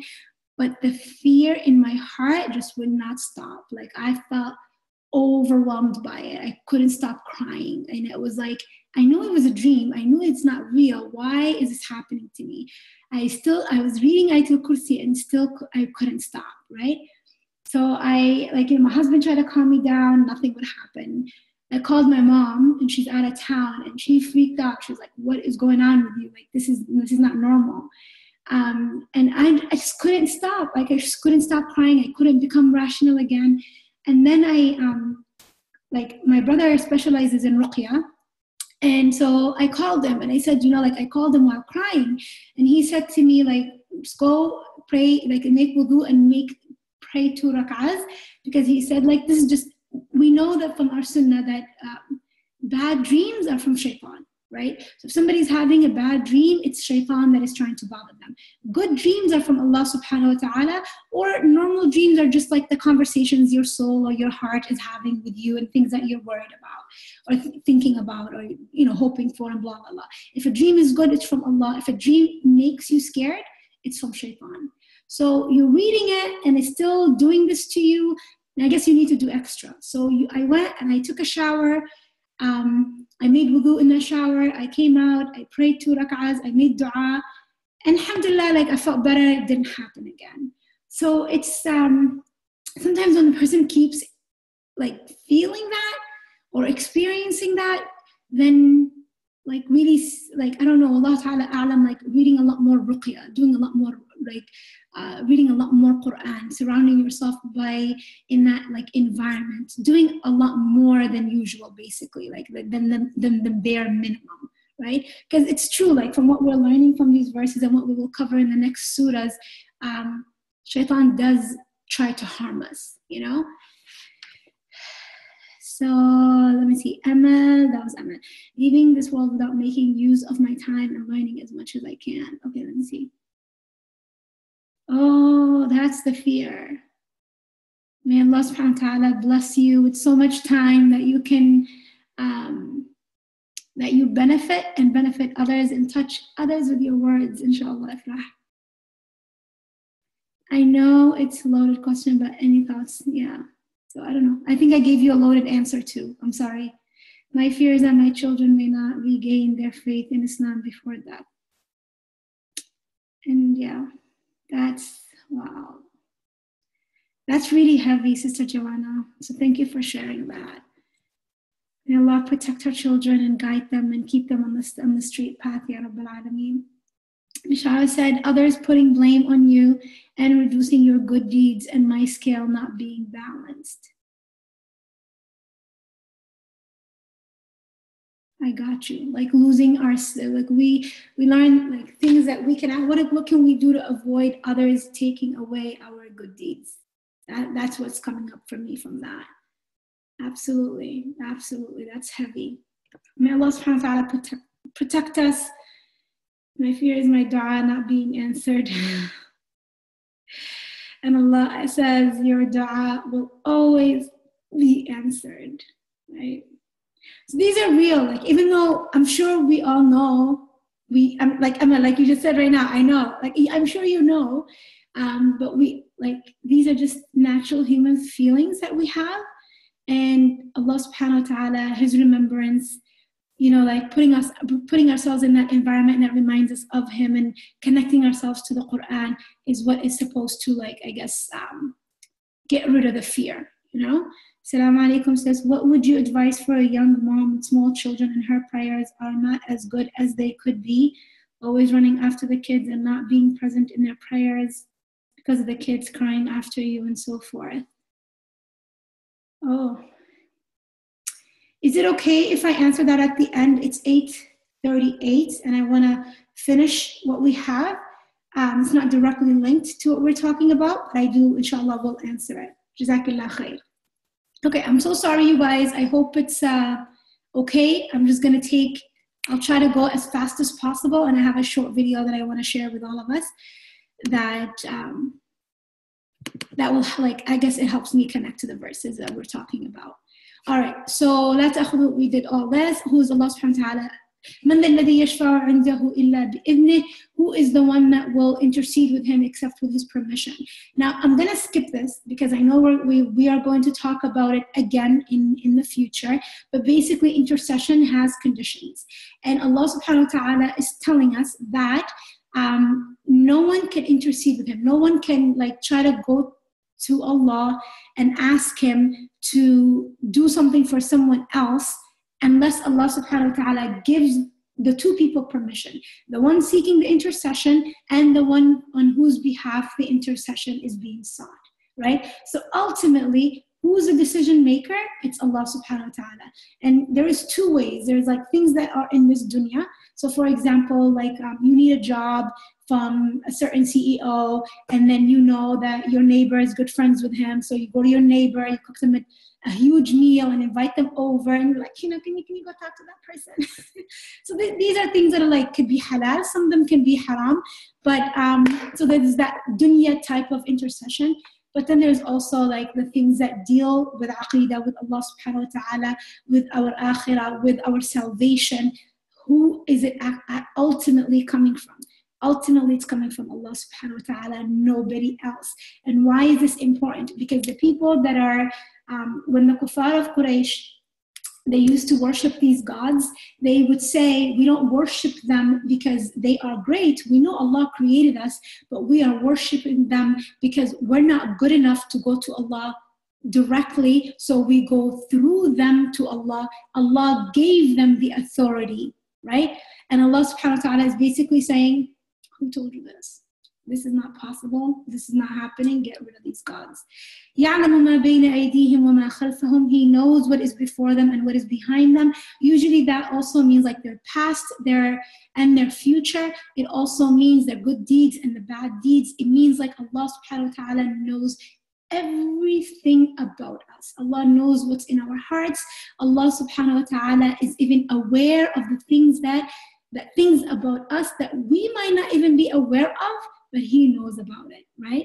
Things about how we're feeling, why we're feeling it, blah, blah, blah, everything. Allah subhanahu wa ta'ala knows about us, what we might not even know about ourselves. So the knowledge of Allah subhanahu wa ta'ala and the depth of the knowledge of Allah subhanahu wa ta'ala. وَلَا يُحِيطُونَ بِشَيْءٍ مِّنْ عِلْمِهِ. They know nothing about His knowledge except what He has shared with them. So we realizing that unless Allah subhanahu wa ta'ala wills, we will have no knowledge. Sheikh Maghamsi, one of the teachers that I love listening to, he says there's 4 types of knowledge. Knowledge of the past, knowledge of the future, knowledge of the present, and knowledge of what if, like the what ifs, right? So Allah subhanahu wa ta'ala knows all of them. Can I know something about the past if Allah teaches it to me? Can I know something of the future if Allah revealed it in the Quran, or if Allah subhanahu wa ta'ala communicated it to somebody who like a prophet? We can't speak about the knowledge of the unseen unless we have evidence for it in the Quran and the Sunnah. Can the knowledge of the present, can I have the knowledge of the present? Whatever Allah subhanahu wa ta'ala opens for me, allows me to see, allows me to know, allows me to get that information. So therefore, what should I do? Be sincere. Being sincere to Allah subhanahu wa ta'ala is how Allah subhanahu wa ta'ala will open the doors of knowledge for us. Allah subhanahu wa ta'ala says, عَلَّمَ الْإِنسَانَ مَا لَمْ يَعْلَمْ. We all know that humanity and civilizations have been progressing because Allah subhanahu wa ta'ala opens doors for them of knowledge that was not open to others, right? And so Allah subhanahu wa ta'ala could give it to you and me if we are sincere, right? And that knowledge sought for self-fulfilling, like grandiose reasons, like, I just want to be so great, I want to be the best in this, I want to do this, I want to do that. Like, it's about us. And then Allah subhanahu wa ta'ala will not open it for us as much as He would open for someone who is sincerely trying to know Allah, sincerely trying to benefit others, sincerely trying to make a difference. So basically, like fixing our intentions when it comes to knowledge, and Allah will give us more and more and more of it. وَسِعَ كُرْسِيُّهُ السَّمَاوَاتِ وَالْأَرْضِ. His kursi, his footstool, encompasses or extends over the heavens and the earth, right? How big is that? That's the video I wanted to show you. How big is this thing that Allah subhanahu wa ta'ala is speaking about? What is the kursi? There's difference of opinion about what it is. Sorry, I'm going to go back because I love this and I forgot to share it. When it comes about knowledge, in Surah Al-Kahf, Musa alayhi salam goes on a journey to seek knowledge, right? And we learn, we read the surah every Friday. Allah subhanahu wa ta'ala sent him on this journey to meet with Al-Khidr for the simple fact that somebody asked Musa, who's the most knowledgeable person on earth? And Musa said, myself, because he thought, I am the prophet of Allah. Allah is communicating with me, therefore I am the most knowledgeable person. So Allah told them, go on this trip, meet with Al-Khidr because he is more knowledgeable than you. So Musa goes to meet with this person simply because he was like, oh, somebody is more knowledgeable than me. And so Al-Khidr tells him, as they're sitting somewhere, a bird comes and drinks a little bit of water from the ocean. So he says to him, Musa, my knowledge that you think is great, your knowledge that you think is great, is not in comparison to the knowledge of Allah. It's nothing more than as much water that bird came and drank from the ocean, and he basically left. That's how insignificant our knowledge is compared to the knowledge of Allah subhanahu wa ta'ala. Knowing that tells us what? To be humble, to show humility to Allah subhanahu wa ta'ala first, that whatever knowledge we have is limited. Right? That we don't know it all, that we can't be arrogant, like, oh, I already know that, And the people of knowledge, they say, how do you know someone is truly knowledgeable? When they claim ignorance. So you have the greatest scholars of Islam telling you, I know nothing. When they have been studying for years and years and years, and they have written tens and tens of books, they still tell you, I realize that I know nothing. right? That's the true essence of knowledge and what it's supposed to do in our hearts. The one who feels like they have some knowledge, that's when they have been destroyed, and it's like, they have no knowledge. So coming back to the kursi of Allah subhanahu wa ta'ala, his footstool extends over the heavens and the earth. What is the footstool? There's a difference of opinion. Some scholars say the knowledge of Allah, but some other scholars say, or some hadith actually mention, that it is the footstool of Allah subhanahu wa ta'ala. It's where like Allah's feet would be at. And that is different than the throne, because the throne, Allah subhanahu wa ta'ala is actually above the throne. And on the day of judgment, Allah tells us in the Quran that the throne comes down Allah subhanahu wa ta'ala comes down on his throne being carried by 8 humongous angels, right? Humongous is not even enough to describe how big they are. I'm trying to rush right now. But basically, so there's a difference between the two. But still, the kursi is that big. And Allah subhanahu wa ta'ala is telling us, لَا يَؤُودُهُ حِفْظُهُمَا. It is like, it does not burden him. It's not difficult for him to protect it and to take care of it. وَهُوَ الْعَلِيُّ الْعَظِيمُ. And he is the most high. He is the most high. Now, knowing that, and the greatest, knowing that Allah is the most high, what do? What should I do? 2 things. Become humble, because Allah subhanahu wa ta'ala is always above you. In his knowledge, in his ability, in his location, everything. Allah subhanahu wa ta'ala, he is the one who is bigger than everything and everyone. And Allah subhanahu wa ta'ala, because he is al-Ali, he always likes the best of things, the highest of things.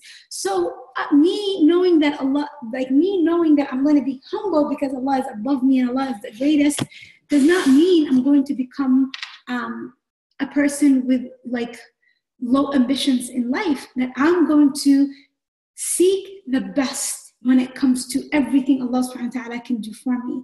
Allah says, there's a hadith where the Prophet sallallahu alayhi wa sallam says, إِنَّ اللَّهَ يُحِبُّ مَعَالِيَ الْأُمُورِ وَيَكْرَهُ سَفَاسِفَهَا. Allah loves the most, not highly, but the most elevated or the most noble of deeds, of things. Like if you commit to do something, try to do it in the best way possible. And why? Because he doesn't like, little things. He doesn't like things that are just not, I don't want to say little things. He doesn't like things that are insignificant, So what is the significance that we're trying to make? Allah does not like things that we pursue for a lower, for an intention that is very insignificant. Should I give an example? Can I even give an example? We live in a time of social media. We live in a time of all these people that are sharing videos and creating videos and doing work and spending so much time in it. And then you realize, why are you doing this? Why are you doing all of this work? And it's just because I can. And it's how significant is that compared to somebody who says, I am doing this to create awareness, to bring about change, to do this noble and worthy work. So applying that to ourselves and only committing ourselves to things that are significant with Allah subhanahu wa ta'ala, that will earn us his pleasure, that will create a difference in this world. How big is Allah? How big is Allah? So I wanted to share this video. It's about 10 minutes long, and inshallah I will not keep you more than that. But basically, as you watch this video, please think about when Allah tells us that his kursi alone his kursi alone encompasses the heavens and the earth. The universe is part of the heavens and the earth. Allah subhanahu wa ta'ala tells us the Prophet tells us the difference between the throne and the kursi. He says in a hadith that if the kursi is like a ring that was made out of iron and it's thrown into the throne, then the size of the kursi compared to the size of the throne of Allah subhanahu wa ta'ala is like the size of a ring that is made out of iron that you take and you throw it in a huge area of land, like a desert, So showing you, like, that's how big it is. What does that really look like? When I first watched this years ago, I remember thinking, like, I understand, like, not that I understand. I can get it, like, I can visualize it, I can imagine it, you know? So I want to show it to you, and inshallah, like, in your, I'll create a resource guide or a notes guide that will also share this video with you. It's in YouTube, it's called How Big is the Universe?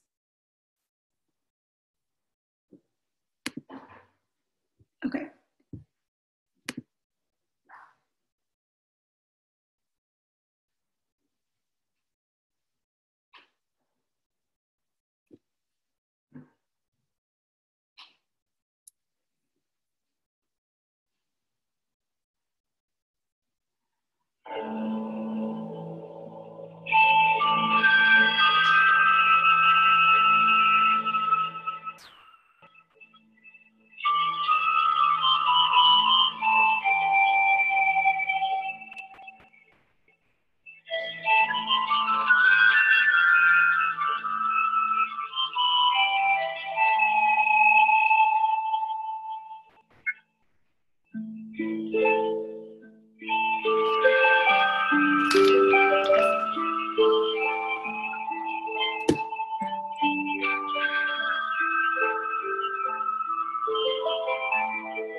Okay.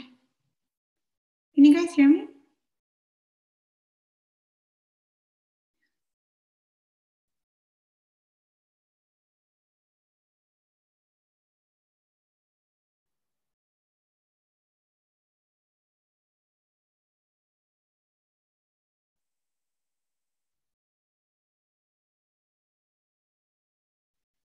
There's a Q&A.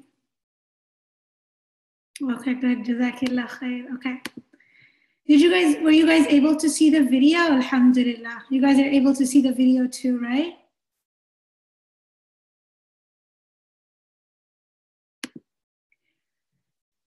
Alhamdulillah. Okay.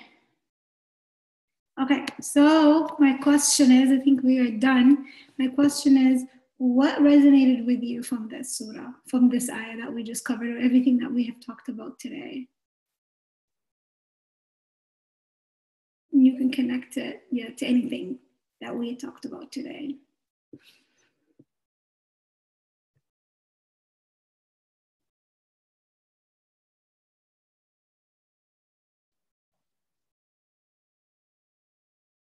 I will find it.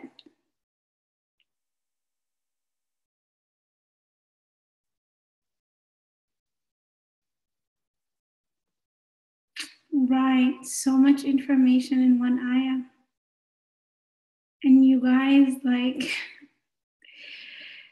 I skipped over so much. I know our great scholars have written books about just this one ayah. There's so much we can say about it.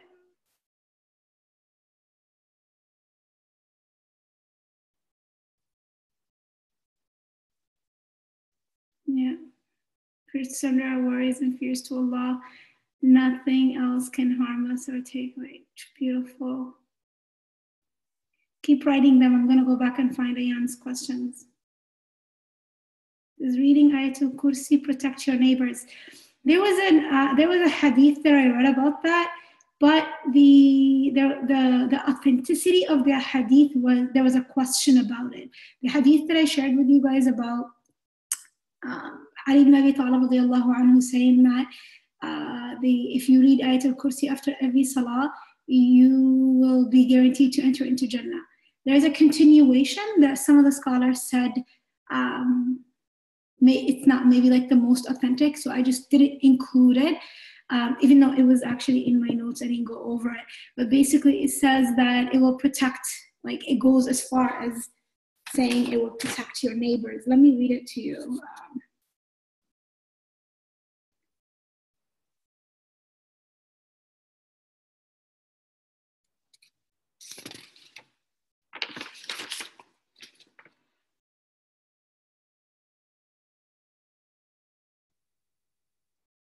So basically, Sa'id radiallahu anhu said, I heard the Prophet say, whoever reads Ayatul Kursi after every salah, nothing will prohibit him from entering into Jannah except death. No one will be regular with it except a Siddiq or a worshipper, like a true worshipper of Allah. Whoever reads it whenever he sleeps at night, Allah subhanahu wa ta'ala protects him over himself, his neighbor, and the neighbor of his neighbor, وَالْأَبْيَاتُ حَوْلَهُ, and all the homes around him. That is the one that I saw that hadith, it was mentioned, but I wasn't, the authenticity of it was questioned, so I didn't want to share it. I hope that's the question. What resonated with me? Let me go back. I'm a science teacher. Let me know about that. I'm absolutely obsessed with the universe. Oh my God, I need to learn more about that. And it's marvelous, it's vast and wondrous. I'm always trying to reconcile science and faith. Not quite there, but the universe and its wonders fascinate me deeply. Absolutely. Science was never my thing, but I'm convinced that I need to learn more, because Allah subhanahu wa ta'ala speaks so much science in the Quran, and people who understand science understand the Quran in a level like in another level, you know? And I see like my teacher shares things with me and I look at her like, what are you talking about? And how are you even, I don't even know I don't even understand this, but you know, so alhamdulillah. Thank you for sharing that. I did answer Ayan's question. I did, Aisha, if there was 100 worries, yes, I did read that. Okay. I find it to be a healing for me, mashallah, tabarakallah, Naima. Naima, are you Naima Sahal? Naima Dahir. It might be a lot of Naimas, but you're not Naima Sahal. Well, I'm a new Muslim too. Everything is so special and new to me. I just want to say thank you. Jazakillah khair. Thank you, Layla, for coming on. What resonated with me was the beginning I shared with you before I just started to have this connection with the Quran lately. Alhamdulillah, it touches my heart. So the first few ayahs about the Quran, alhamdulillah, alhamdulillah, may Allah fill your heart with the Quran. Ishara said that we are a very small part of Allah's creation, yet we can be the most forgetful and at times ungrateful. True. May Allah continue to bless us with great reminders that waken our hearts and soften our hearts to take them. Yeah, welcome to Islam, Layla. I didn't even say that. I need to go. Maghrib has come. Yes, me too, Joanna. Thank you so much for joining. What resonated with me was that Allah will give you knowledge if you are sincere, and that there is endless knowledge to obtain. Absolutely. Is the one who sustains all of our needs. We just need to keep asking him, be patient. You're very welcome, very welcome. So I'm gonna share my screen with you one last time. Lavan, you said this ayah calms me down even when things don't go my way. I'm glad, alhamdulillah. The more I learn about the Quran, the more I appreciate my love for astronomy. Yeah, Huda, like, teach a sister, man. I love alKursi, so it was amazing to hear about the tafsir. I bought this for Eid. I bought Imran, my son, I bought him a gift that, like, one of the gifts he got was for Eid. Did I say Ramadan? It was a solar system.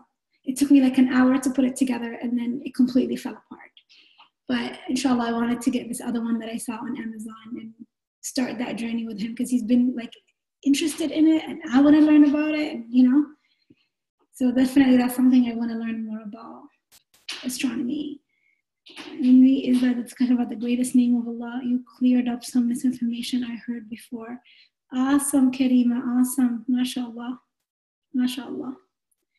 Okay, so one thing I want to share with you all. Let me share my screen one last time, and it's going to be very short. So whenever we are done with a surah, we usually take 5 minutes silence to just reflect on what is it that is resonating with you. If you're taking the class, I'm going to ask everybody to have a journal, and with every ayah, like over the surah that we cover, to keep their like reflections. And then I give you different types of reflections to think about that relate to the ayah. Like, so for example, if you want to take time and maybe write that down, or it's in your notes. If you're on the webinar, then you are receiving these notes, inshallah. What did Allah subhanahu wa ta'ala want me to know from the verse that we covered today? And what will I do with this knowledge and information? So making it specific, making it action items, like whether it is Allah wants me to feel this way, Allah wants me to know this, Allah subhanahu wa ta'ala, and how am I going to remind myself can be an action, or Allah subhanahu wa ta'ala wants me to seek knowledge, and that's specific action. So I'm going to pick up this book because I'm interested in learning about this specific topic.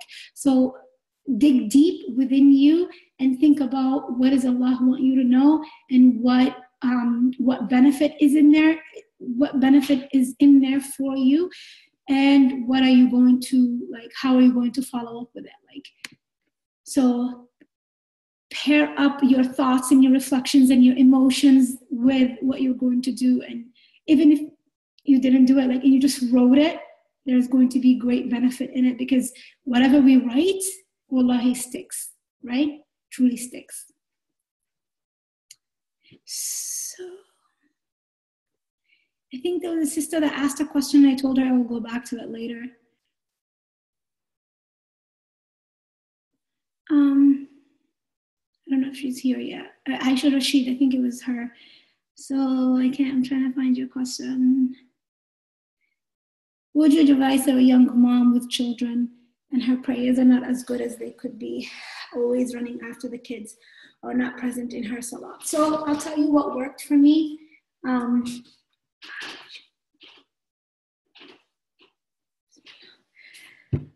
I've been sitting for too long. I need to stand up.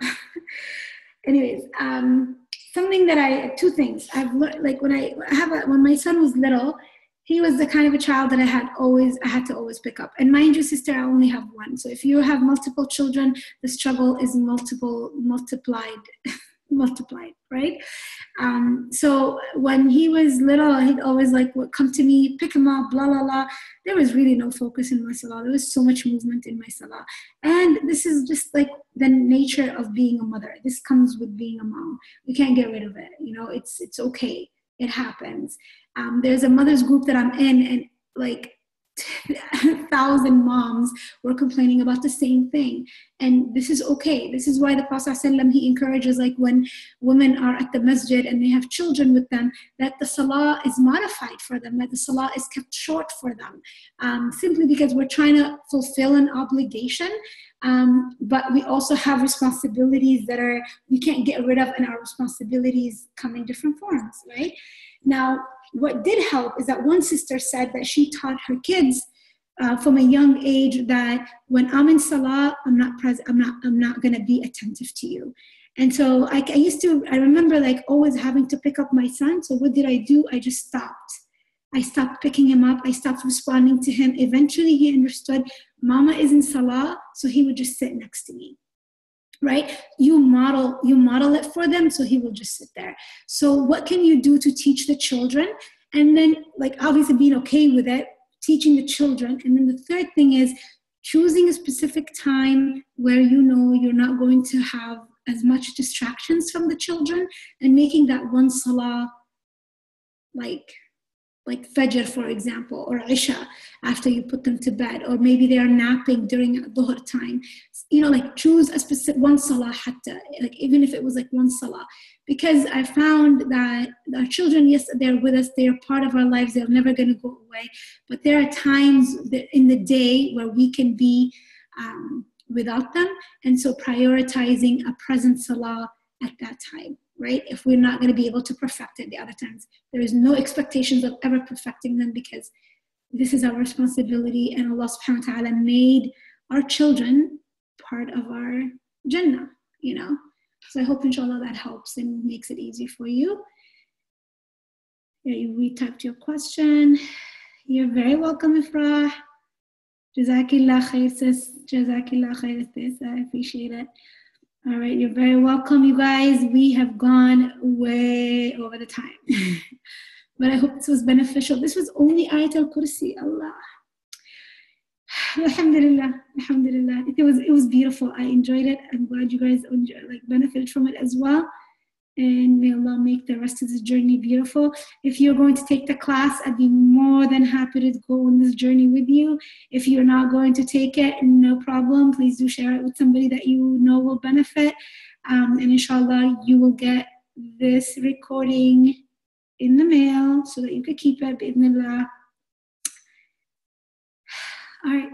السلام عليكم ورحمة الله وبركاته. سبحانك اللهم وبحمدك أشهد أن لا إله إلا أنت أستغفرك وأتوب إليك.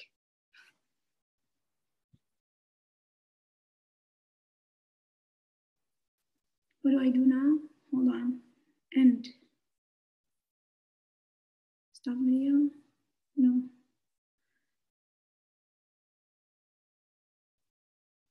End meeting. Okay.